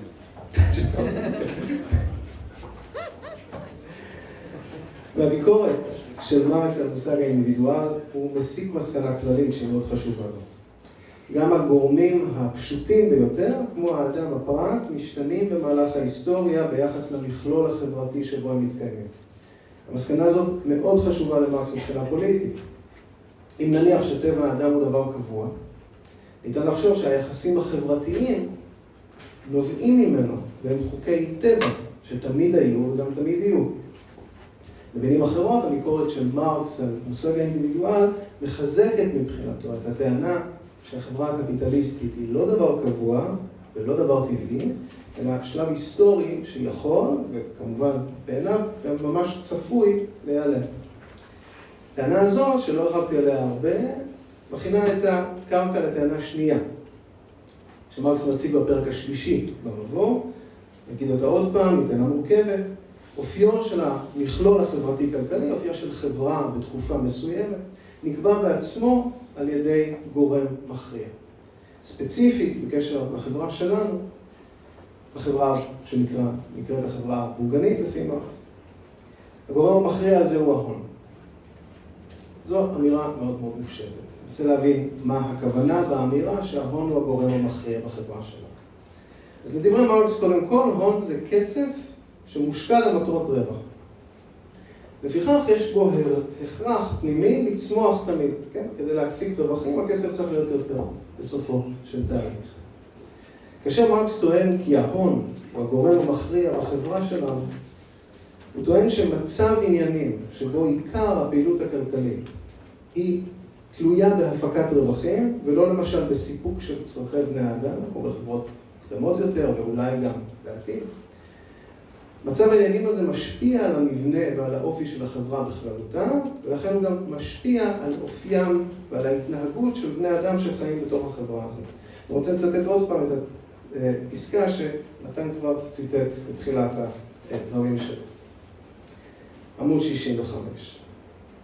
בכל צורות החברה יש סוג מסוים של ייצור שמקנה מעמד והשפעה מסוימת לסוגי הייצור האחרים וליחסים ביניהם. משפטים מאוד יפים, זוהי תאורה כללית שבה טבולים כל הצבעים, ואשר עורכת שינויים בגווניהם הפרטיים. זהו אתר מיוחד שקובע את המשקל הסגולי של כל הוויה המתבלטת בו. בחברה הבורגנית, ההון הוא העוצמה הכלכלית המושלת בכל, הוא מוכרח להיות נקודת הפתיחה וגם נקודת הסיום. ננסה להבין מה זה אומר. לכלכלנים ליברליים ונאו-ליברליים יש נטייה לא להבין, ולעיתים בכוונה לפי דעתי לא להבין, ובכל מקרה לפסול את הנחת היסוד הזו של מרקס. אני אנסה לקפוץ ממקרה יחסית קרוב אלינו בזמן ובמקום כדי להבין למה הוא התכוון. אורי כץ, מה אתם מכירים אותו, כלכלן ממכון קהלת, כתב לאחרונה ביקורת בהארץ על ספר מאת האנתרופולוג, האנתרופולוגיה פה מככבת הערב, ג'ייסון היקל. ספר שגם אם אינו מרקסיסטי, בהחלט יוצא מתוך כמה הנחות יסוד מרקסיסטיות. אני רוצה לצטט מהביקורת של כץ, שהיא פרסמה בארץ, אוקטובר 2022, בתקופה שהארץ עדיין פרסמו מאמרים של חוקרי ממכון קהלת. אז אני מצטט את... מירה. אני מצטט את כץ. ספרו של היקל, הוא אומר, עמוס בציטוטים מפחידים בנוגע לאיזושהי מפלצת מסתורית ומפחידה בשם הון. כך למשל, היקל כותב שאם נגביל את השימוש במשאבים כך שההון כבר לא יורשה לבזוז את הטבע כדי לקיים את צו הגידול, אז הוא ישקיע את כל כוחו בניצול בני אדם, כי, זה ציטוט של היקל, ככה זה כשההון מכור לצמיחה. ואז כץ מגיב. במציאות אין שום מפלצת כזאת. יש בני אדם, יש ביניהם טובים ורעים, נחמדים ולא נחמדים. אז כץ מדבר כאן בזכות רעיון שהוא ותיק ונפוץ, ממש כשם שהוא שגוי והרסני בכל הבנה אמיתית של המציאות. הוא מזהה את המקור לפגעים חברתיים, כמו ניצול אדם בידי זולתו או הרס הסביבה, בתכונות של האדם כפרט, נחמדים, לא נחמדים, ולא במבנה החברתי. כאשר כלכלנים טוענים טענות כאלה, הם מחליקים לכיס הקורא, כמו שמרקס אומר במבוא, את המחשבה שהיחסים החברתיים הנוכחיים הם חוקי טבע, כי הם קשורים באופי של האדם, ולכן הם תמיד יהיו. אבל כמו שאומרים גם כלכלנים ליברליים, בני אדם מגיבים לתמריצים. יתרה מזאת, האופי וההתנהגות שלהם נקבעים על ידי תפקידם בתוך מערך חברתי שקיומו לא תלוי ברצונם הפרטי. ניתן כמה דוגמאות כדי להבין למה הכוונה. בואו נחשוב על בעלת מסעדה בתל אביב. כמה היא משלמת לשותף הכלים שלה? התשובה היא כמה שפחות. והיא לא עושה את זה מתוך רוע לב. מסעדנות זה עסק תחרותי מאוד. מי שמשלם לעובדים שלו יותר מהממוצע, מגדיל את הסיכון שהוא לא יוכל להמשיך ולהחזיק בעסק שלו. במילים אחרות, מי שלא מתנהג בצורה מסוימת, צורה שעוזרת למקסם רווחים, מסתכן בניפוי מתפקיד של בעל הון, ניפוי מתפקיד של קבלת החלטות. עוד דוגמה. תחשבו על קבלן בניין שחוסך באמצעי בטיחות לעובדים שלו. למה הוא עושה את זה? כמו כולם, הוא רוצה להרוויח. ומעבר לזה, היכולת שלו להציע מחיר אטרקטיבי לקונים, לקוני הדירות, נעוץ בחיסכון הזה. התחרות בין קבלנים, מכריחה אותו לחסוך איפה שהוא רק יכול, ואם איש לא אוכף סטנדרטים של בטיחות, אז הוא יחסוך גם בטיחות. לצערנו אנחנו רואים את המצב, את התוצאות של המצב הזה, ועשרות פועלי בניין שנהרגים כל שנה באתרי בניין שונים בארץ. מה שמשותף לשתי הדוגמאות האלו, הוא שהצורך להרוויח, לשרוד, כי להרוויח זה לשרוד, זה מאוד חשוב. בתוך שוק תחרותי מאלץ בעלי עסקים להתנהג בצורה מסוימת.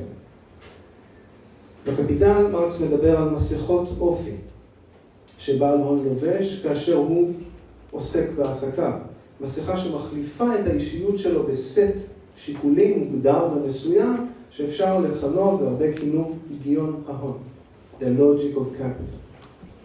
כמובן, אף אחד לא מכריח את בעלי ההון להתנהג בצורה הזאת. יכולים גם לפעול אחרת, אבל מי שפועל בהתאם להגיון ההון, מגדיל את סיכוייו להצליח בעסקים, וכך לנהל יותר ויותר אנשים, להיות אחראי על יותר ויותר גורלות לעומת זאת, מי שפועל בניגוד להיגיון הזה, מגדיל על הסיכויים שלו להיכשל בעסקים שלו ולהיפלט ממעמד בעלי ההון, ממעמד מקבלי ההחלטות. עוד דוגמה, נעבור לקנה מידה אחר לגמרי. בוא נחשוב רגע על חברת אקסון מובייל, חברת האנרגיה הגדולה בעולם, שהשקיעה בשנים האחרונות עשרות מיליארדי דולרים בהקמת בארות ואסדות לקטנוח נפט. חברה כזו לא יכולה להרשות לעצמה, לא להחזיר את ההשקעה שלה. המנכ"ל שלה, אם הוא יפעל מתוך דאגה לסביבה ולא מתוך דאגה לרווח, לא יחזיק הרבה זמן בתפקיד שלו. אולי המנכ"ל, ספציפית קוראים לו דרן וודס, אולי הוא אדם נפלא בחייו הפרטיים, אולי הוא גם מנוול שם, אני לא יודע. אבל מה שבטוח הוא שכדי להיות מנכ"ל אקסון מובייל, צריך להיות מסוגל להוביל מדיניות שתגרום בוודאות לאסונות אקלימיים בקנה מידה מאוד גדול. ואם אותו מנכ"ל ספציפי לא היה יכול לעשות את זה, אז הדירקטוריון היה מוצא מנכ"ל אחר. אפשר לתת עוד הרבה דוגמאות כאלה, אבל הנקודה הכללית, הנקודה של מרקס היא שהחברה הבורגנית, בחברה הבורגנית, בחברה שלנו, ההתנהגות הכלכלית של בני האדם, וזה חלק מאוד גדול מההתנהגות שלנו, לא נקבע בידי האופי שלהם, לא הם נחמדים או לא נחמדים, חזריים או נדיבים, עדינים או גסים, אלא בידי אוסף של הבניות, תנאים ותמריצים, הטמונים ביחס החברתי שמרקס כינה בקיצור הון. לכן אגב מרקס חושב שהדרך לשנות את המציאות היא לא לפנות ללב של בעלי ההון, להסביר על הנזק שהם עושים, אלא לשנות את ההבניות, התנאים והתמריצים, לשנות את מבנה החברה הקפיטליסטית, שמניע אנשים להתנהג בצורה הזאת. הנקודה הזאת בעיניי היא הנחת היסוד הפילוסופית החשובה ביותר לתיאוריה החברתית-כלכלית של מרקס. היא לא רק טענה במדעי החיים, לא רק טענה במדעי החברה, היא בכלל לא טענה במדעי החיים. אז היא לא... נדבר על זה אחר כך. אז היא לא רק טענה במדעי החברה, היא גם תשובה ממדרגה ראשונה בשאלה פילוסופית, בדיקת יומים, מהו האדם? תשובה שעיקרה הוא הטענה שבמסגרות חברתיות שונות, בני אדם מתנהגים אחרת. כי ניתוח המסגרות, המבנים האלה, הוא משימתם של מדעי החברה, וכי שינוי המבנים האלה הוא המשימה של הפוליטיקה.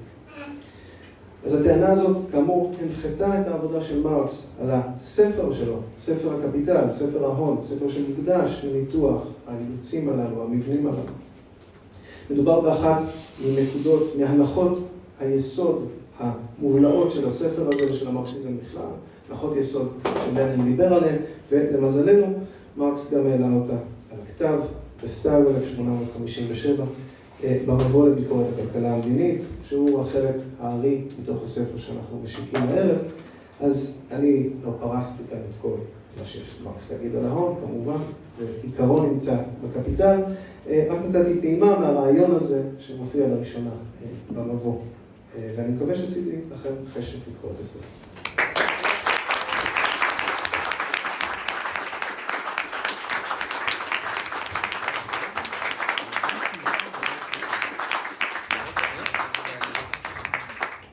נזכרתי בקטע קורע לב ומופלא של סטיינבק בענבי זעם, כשבהתחלה מגיע נציג הבנק להרוס את הבית, ושכחתי שמו עומד עם הרובה ואומר, אם תתקרב אני אירה בך, והוא מסביר לו שאם יראו בו אז יביא מישהו אחר, אז הוא אמר, אני אלך לבנק, אני אירה במנהל הבנק, אז הוא הסביר שיביאו אחד אחר, סטיינבק מתאר שעומד שם עם הרובה באמצע השטח שלו, ואומר, אז במי אני יורה? אם הורסים לי את הבית, אז אני חייב שיהיה לי במי לראות. זה הוויכוח שלך עם אורי כץ, המשפט הזה עומד שם. כפי שאמרתי, אנחנו באמת נשמח במגבלות הזמן לשמוע דברים קצרים מכם. כן, סליחה רגע,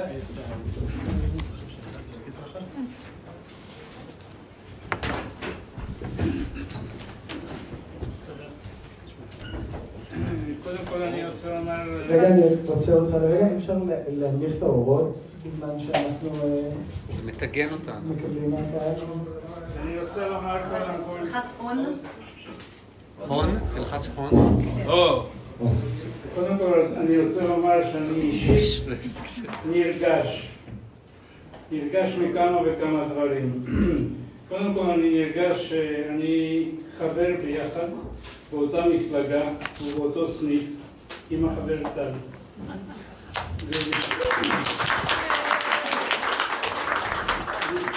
בשבילי קומוניסט שב-1953 הצטרף לבנקי היה תמיד אדם עובד ולא זכה להשכלה, והשכלה רחבה בתחומים רבים וגם בתחום המרקסיזם היחידה הייתה במסגרת הזאת. אבל הדבר שמרגש אותי במיוחד שכל אותם השנים שאני מאז 1953 לא היו רבים במפלגתנו שעסקו באופן שיטתי בפיתוח התיאוריה. עסקו הרבה מאוד בפוליטיקה ובפיתוח שאלות פוליטיות, בשאלות הלאומיות וכדומה, אבל בפיתוח התיאוריה המרקסיסטית היה מאוד מאוד עיסוק.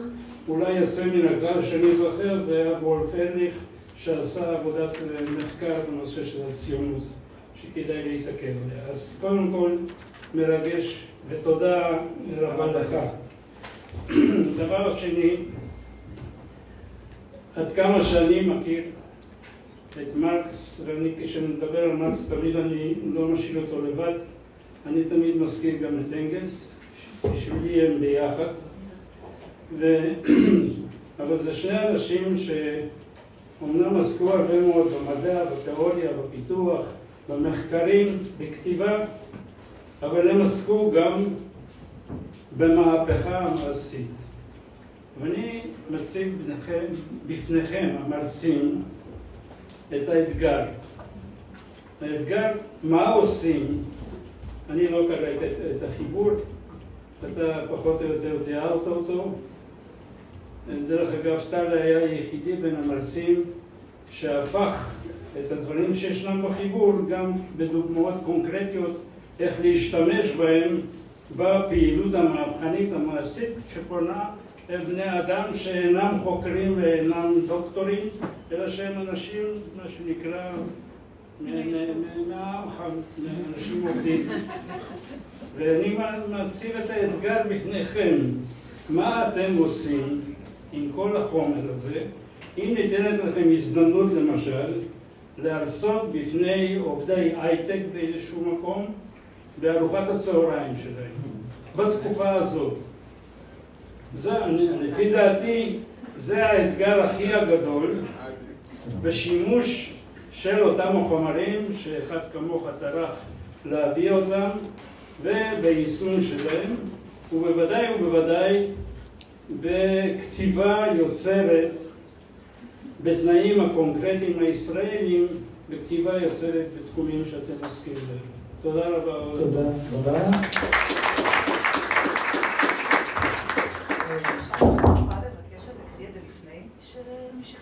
כן, הוציאו יומנים, שלב ההודעות, תמיד רציתי.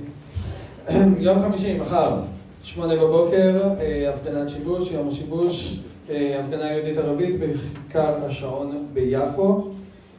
יום שבת, טקס יום הניצחון על גרמניה הנאצית ביער הצבא האדום, לא בירושלים, ביד ירושלים. 10:30, יהיו הסעות מתל אביב. מוצאי שבת, בשעה 5:30, מוזמנות ומוזמנים להצטרף לגדה השמאלית להכנה והתארגנות להפגנה הגדולה בקפלן השבועית במסגרת הגוש נגד הכיבוש בקפלן דה וינצ'י. יום שני ברידינג באלנבי בשעה 6:30, כנס שמאל והעיר הגדולה. על מהו שמאל מוניציפלי בתל אביב ובכלל, יש בחירות בשנה הקרובה. ובחודש יוני כאן בגדה השמאלית ייפתח כאן קורס הקפיטליזם הישראלי, דמוקרטיה וכיבוש, בהנחיית חבר אפרים דוידי, וכל מי שמעוניין או מעוניינת מוזמנים להירשם בדפי הקשר שנמצאים כאן. תודה. תגובות נוספות, אחורה רחוק, אז נראה לי שיש תגובה. אפשר לשאול גם שאלה? בטח.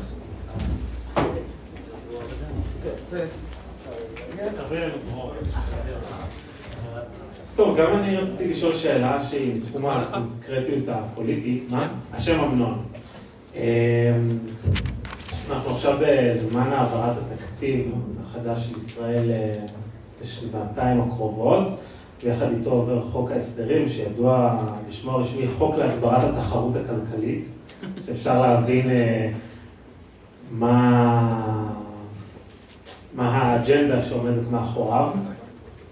והשאלה שלי אם אתם, כאילו כל אחד מכם, אני חושב שקריאת הספר הזה או הבנה של מרקס יכולה לסייע גם בטענות וטיעונים כנגד התקציב וכנגד החקיקה הנלווית אליו, מבלי להיכנס לקונקרטיות של כל אחד מהפרקים שם.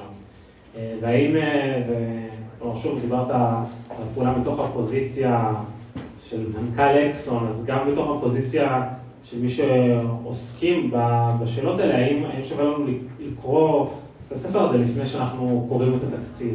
ואם כן, מדוע? ואם לא, מדוע? תודה. עצמי לצפת.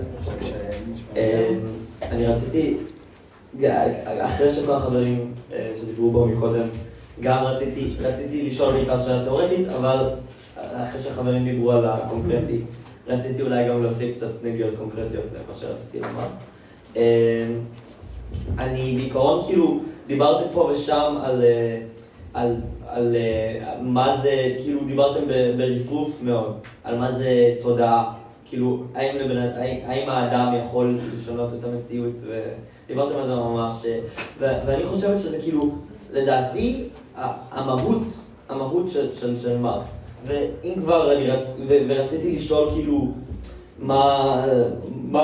למשל בספר הזה אני קראתי חלק, אני חושב שהוא דיבר על זה קצת, אם אני זוכר נכון ספציפית, על האם אדם יכול לשנות, וכאילו המשפט, אני חושבת, לפחות לדעתי האישית, זה דבר שאני חושבת עליו די הרבה, באופן אישי בראש לפעמים עולה לי זה, מה זה תודעה והאם האדם יכול לשנות את סביבתו. ואני חושב שהבן מנצחת זה, הבן אדם יכול לשנות את סביבתו, הבן אדם נוצר במציאות, הבן אדם לא נולד קומוניסט או קפיטליסט, הבן אדם נולד בן אדם ונוצר מהסביבה שלו.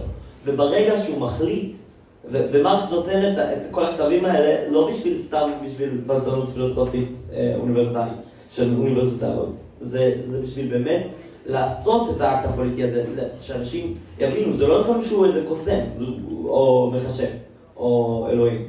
זה שהוא כותב דברים קונקרטיים, והוא כותב דברים תיאורטיים בשביל שיהפכו אותם לקונקרטיים, והאדם יעשה ממנו את האקט המהפכני של לשנות את השיטה שהיא הקפיטליסטית המנצלת, שהוא מנוצל בה. ורציתי לשאול גם, כאילו, איך זה בהכרח מגיע למצב, הקונקרטי שהגוש החזק ביותר שהולך להיות עכשיו הוא גוש ליברלי, קפיטליסטי, איך אנחנו בתור מהפכנים יכולים לשנות את התודעה ומה התפקיד שלנו, כאילו, זה מה שרציתי לשאול. אומר לנו מרקס, הקונקרטי הוא קונקרטי מפני שהוא סכום של מאפיינים רבים, כלומר אחדות של הריבוי, ושל כך הוא מופיע במחשבה בתור תהליך הסיכום ולא בתור נקודת פתיחה, ואז כאמור, כמו שאמרתי קודם, מסייג, וזאת על אף על פי שהוא באמת נקודת הפתיחה. אז כדברי סיכום, עם 3 שאלות על הקונקרטי והפיכת הדברים לקונקרטיים, בתור דבר שהוא גם סיכום וגם פתיחה, נצא לכם.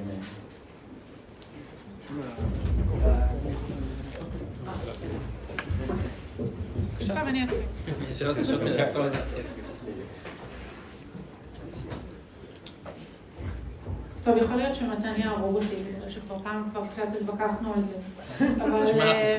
בדיוק. אני בתור לכם מעודד את זה. קודם כל אני חושבת שאנחנו צריכים להבין קצת את ההקשר שבו אנחנו קוראים מרקס, וגם באמת קצת הפסינציה הזאת שיש למרקס עם ההון, וגם יש לו התאמות כזאת עם ההון, כי ההון מייצר דברים, הוא מייצר קדמה, כן? הוא מייצר קדמה רוחנית, אנושית, חברתית, מטריאלית, שמרקס מעוניין בה, הוא מעוניין לשנות אותה, הוא מעוניין לשנות את המבנה שלה, הוא חושב שבתוך התהליך של ייצור ההון כבר נמצאים הזרעים של ההפיכה שלו לדבר חברתי משותף, נכון? כלומר, ההון הוא ייצור משותף של הרבה מאוד דורות, של הרבה מאוד עובדים, של הרבה מאוד, כן? וכבר כשהוא כותב, אפילו בחיבור הזה, על ה-joint stock companies, כן? על התאגידים הראשונים, אפשר להגיד. אז הוא אומר, הנה, תראו, ההון הוא כבר לא של אנשים פרטיים, הוא כבר של קבוצה יותר רחבה, הוא כבר דבר חברתי, ואנחנו יכולים כאילו לראות אותו משתחרר והופך להיות משהו ששייך לכולנו. אבל אני חושבת שב-40 השנים האחרונות, וכאן השאלה של אמנון לגבי חוק ההסדרים, אנחנו לא נמצאים כל כך בעידן של הצבר הון, אנחנו פשוט נמצאים בעידן של ניחוס. ואני חושבת שצריך להבדיל בין הדברים. הניאו-ליברליזם הוא לא משטר של הצבר הון.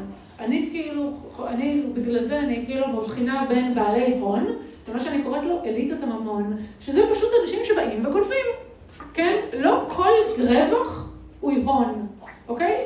אפשר לחשוב על זה ממש במונחים מאוד מאוד קלאסיים, שהון הוא דבר, הוא פאנד חברתי שמיוצר על ידי עבודה בעבר, ומשתמשים בו כדי להמשיך ולהשקיע ולבטח את העתיד, כן? הדברים שהחברה כאילו משתמשת בו הלאה.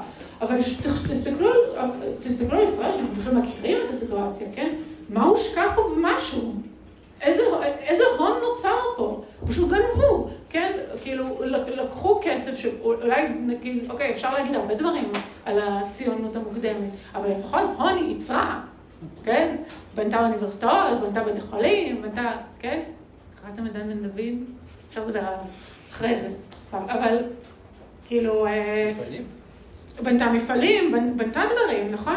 ומאז שנות ה-70 אנחנו יודעים שמה שקורה זה שפשוט לוקחים, מעבירים כסף מלמטה למעלה. זה לא מייצר שום דבר, זה לא מייצר שום קדמה, זה לא מייצר שום אפשרויות חדשות, זה פשוט גניבה פר אקסלנס. אז אני חושבת שאנחנו צריכים להיות מסוגלים להבחין ולהבדיל בין הדברים.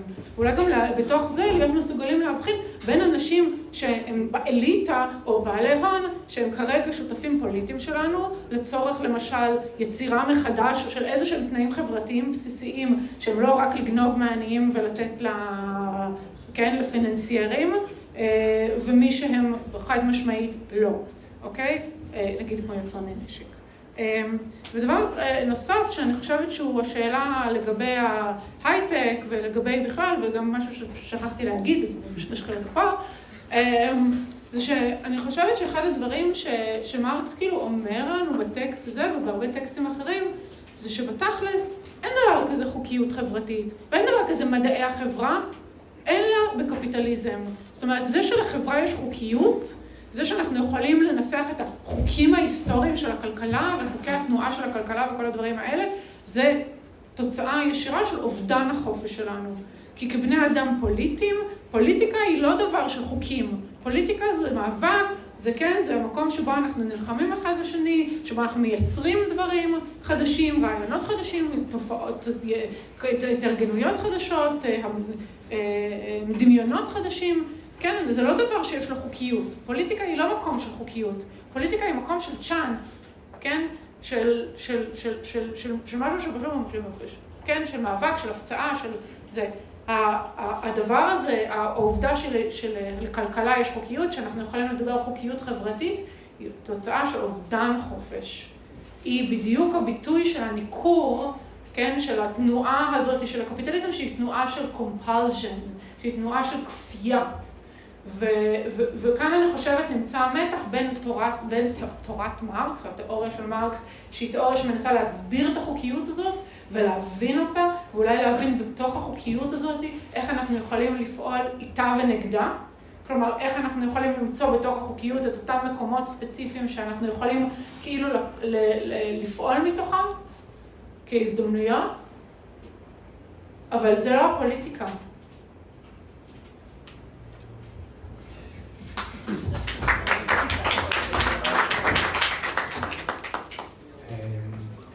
שלושת השאלות היו בעצם על הקונקרטי, ואיך לוקחים את הרעיונות האלה ומדברים איתם, מדברים עם בן אדם ברחוב. ונראה לי כמו שניסים אמר, ניסים הוא מורה נהדר לדברים האלה, צריך לעשות איזה קונקרטיזציה, צריך לקחת את המציאות החברתית של אנשים סביבנו ולשאול לשאול על אדם שאתה מדבר איתו. החוזה הזה, הדיל הזה שיש לנו עם הקפיטליזם, שאנחנו חייבים ללכת לעבודה ואנחנו חוזרים מאוחר מהעבודה ואנחנו גמורים ואנחנו מרחים מול איזה סדרה כי אין לנו כוח ואנחנו רואים פחות את הילדים ואנחנו מתייחסים לאנשים אחרים כאל אמצעים והם מתייחסים אלינו כאל אמצעים במהלך היום. זה שווה? ככה אנחנו רוצים לחיות? אי אפשר לדבר ככה, דיברת על התקציב, לא עם שמחה רוטמן והחברים האלה, אבל עם אנשים שאנחנו מכירים. החוזה הזה זה שווה לנו, הוא לא באמת חוזה, כמובן, הוא נכפה עלינו. ואם מתחילים להטיל ספק בזה, אז צריך לחשוב על מהו השוט הזה שאנחנו כמו סוסים מקבלים אותו על הגב כדי שנרוץ. ואז מתחילים לדבר על הון ועל החוקיות הזאת. ואז מתחילים גם לחשוב איך נפטרים ממנו. אז זו ההצעה שלי.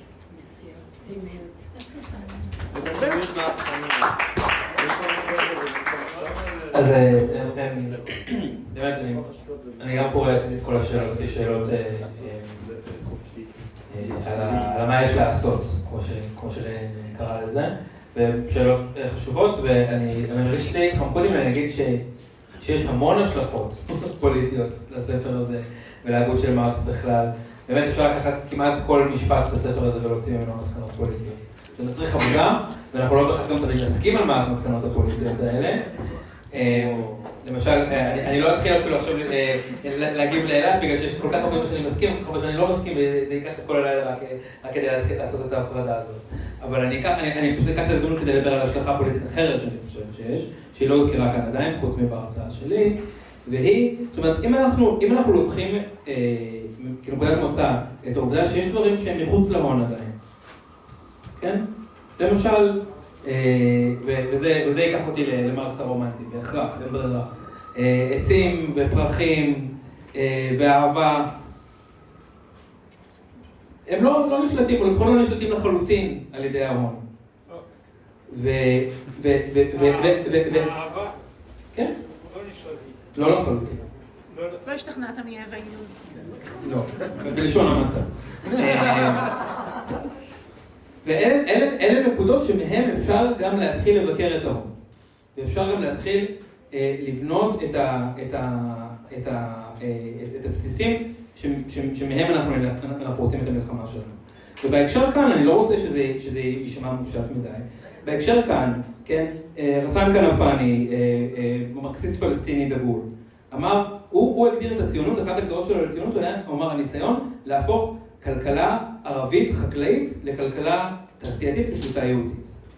וכמו שאלת אמרה, הציונות עשתה פה מהפכה תעשייתית, גם הבריטים עשו ועשו את זה במשותף, אבל הכלכלה, זה יותר מסובך מזה, כי גם כבר במאה ה-19 הכלכלה הפלסטינית עברה תהליכים של מעבר לקפיטליזם, אבל הפלאח הפלסטיני והבדואי הפלסטיני, ברובם שמרו עד 48 בעצם, עד שנות ה-30, בטח עד 48, ברובם, או בחלקם הגדול, שמרו על איזשהו יחס בלתי אמצעי, יחס לקרקע ויחס לטבע המקומי, לבעלי חיים וצמחים, שהיה מבוסס על ידע ארוך שנים ועמוק, ועל היכרות, ועל צורת חיים שהייתה, לא צריך לעשות לה רומנטיזציה, אבל היא לא הייתה הרסנית כלפי הטבע מיסודה, במהותה. ואז באה הנכבה ושינתה הכל.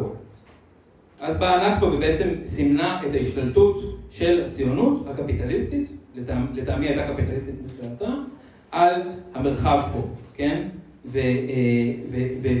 ומבחינתי, אני חושב שהקריאה לזכות השיבה ולאפשרות של הפליטים הפלסטינים לחזור, ולאפשרות של העם הפלסטיני, ביחד כמובן עם הישראלים, לבנות מחדש את החברה כאן, ולבנות מחדש גם את היחס שלנו עם הטבע, גם את היחס שלנו עם המערכות האקולוגיות שיש כאן, שהן מערכות אקולוגיות חקלאיות ושל מרעה, וגם ושל מי שהזכירה את החולה, גם של פיצות, כן?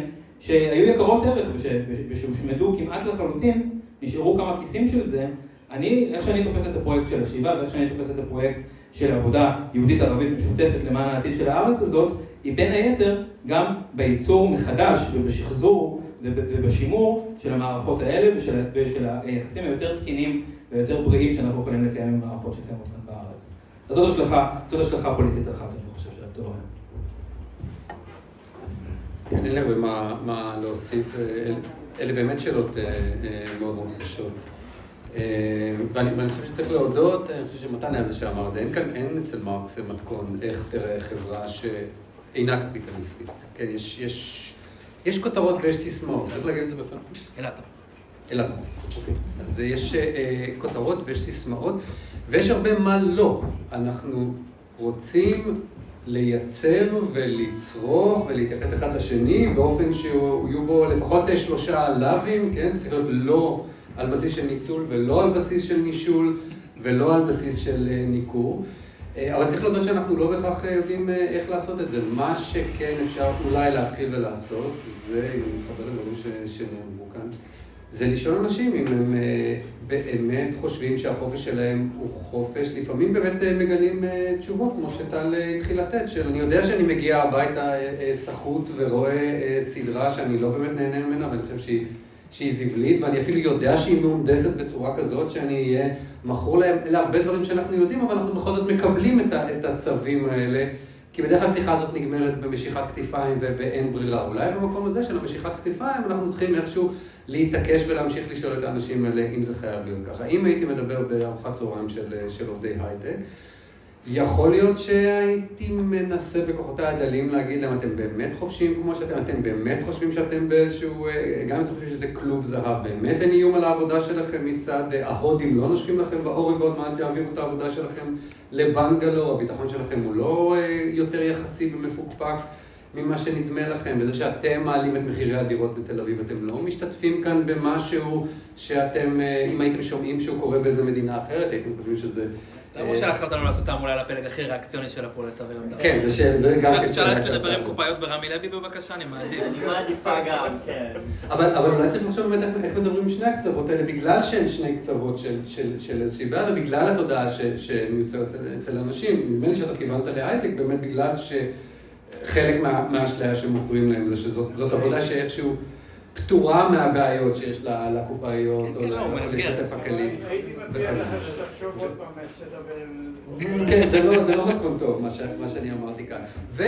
והצעה האחרונה זה אולי... יכולים להיות גם פילוסופים, וגם ציידים, וגם ציירים. נכון, בדיוק... אני הייתי אולי מקנטרט את זה יותר לשאלה כמו, האם אתם חושבים... שאלה בהקשר הישראלי תהיה אם אתם יותר עשירים או עניים מההורים שלכם. זאת שאלה שאנשים מרגישים שהם לא יודעים מה התשובה עליה, כן? יש יותר נטפליקס, אבל ההורים שלי היה יותר קל לקנות דירה. אם מתחילים מהסוג הזה של הבעיות... הייתה לביתה בבית חולים. הייתה לביתה בבית חולים, אוקיי. גם אפשרות. היה בית חולים. היה בית חולים, היה בית ספר, היה דברים, היה... כן, עכשיו שוב, יקפצו עליכם ויגידו אותה, אתם מדברו לזה סוציאל דמוקרטיה, הפרדה כזאת, ואין איזה שום דבר עם מה שמרקס חלם עליו, אולי זה יכול להיות איזשהו עוגן להתחיל ממנו, אתם רוצים תקראו, לא יודע, את התוכניות של תומה פיקטי, איך לעשות איזה ריסטארט גדול למדינת הרווחה האירופית, על ידי זה שיעלו את שיעור המס הנומינלי ל-80-90%, כמו, לא הנומינלי, סליחה, לרמות שהוא היה פעם. שוב, זה לא יפתור את כל הבעיות, אבל זה צעד שכיום נראה בלתי אפשרי, רק לקחת את הרוורס הזה ל-15-20 שנה אחורה. התחלה שהיא גם כן מאוד מאוד קשה. לא נתתי תשובות מאוד מאוד טובות, אבל זה חלק מהפרחות שצריך לנסות ולהתמודד איתן.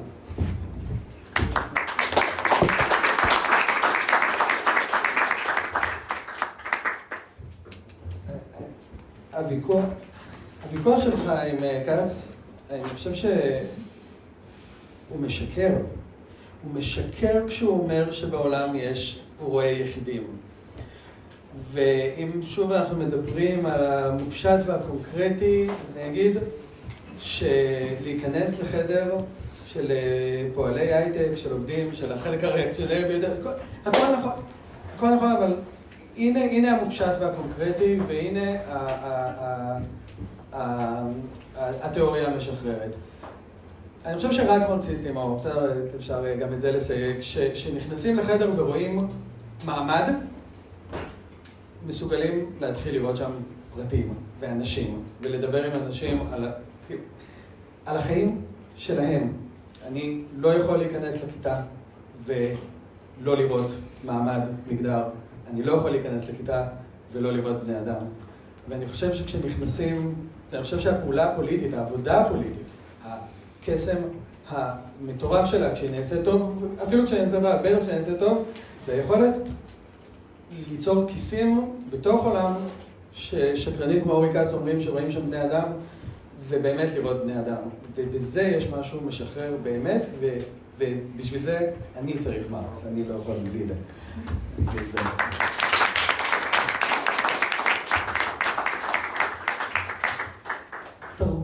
תרגום ספרים זה פעולה פוליטית. אני חושב עוד דבר שהציונות יצרה, הציונות הסוציאליסטית יצרה בתקופה המדוברת, זה ספרים, מפעל תרגומי מרקס ואנגלס הוא מפעל מופלא, ומרקסיזם באופן כללי. והמפעל שרענן לשים לכולנו, אתה חופשי באינטרנט. באינטרנט, הספרייה הסוציאליסטית באינטרנט. חופשי שלא לומר גנוב, הספרייה הסוציאליסטית באינטרנט. ואני רוצה להגיד, גם המפעל הזה נגנז, וגם המפעל הזה נגמר. אני רק אגיד שמאז 1959 זה 3 הספרים של מרקס, 1955 זה 3 הספרים היחידים של מרקס שתורגמו לעברית, לא כולל הדפסות חוזרות, ועוד אחד השנה. אז אני כן אגיד שהספר מצטרף למפעל שבעיניו באמת מופלא של תרגומי מרקסיזם לעברית, אבל הוא גם בעצם מפעל שלא קיים עוד, והכתבים האלה לא באמת נגישים, זאת בדיוק הסיבה שחשבתי ורציתי להעלות את זה, ולפעמים הם גם לא נגישים שפתית, הוזכר פה הקפיטל כמה וכמה פעמים, שזה תרגום מופלא ל-1949, זכה בפרס מופת, וזו עבודה מדעית יפהפייה, עבודת התרגום לעברית, אבל זה לא אחיד היום.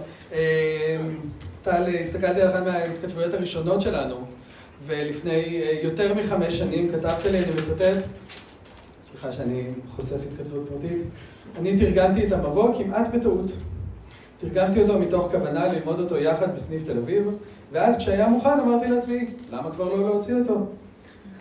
אז רציתי לספר לך שבקרוב אתה פותח כאן קבוצת לימוד של הקפיטל, תתחיל לתרגם ככה 3-4 פרקים ראשונים, ואז תוך כדי עבודה תמשיך לתרגם, כשתגלה שתרגמת כמעט במקרה את כל הקפיטל, תאמר לעצמך, למה כבר לא להוציא אותו לאור? אני מחכה.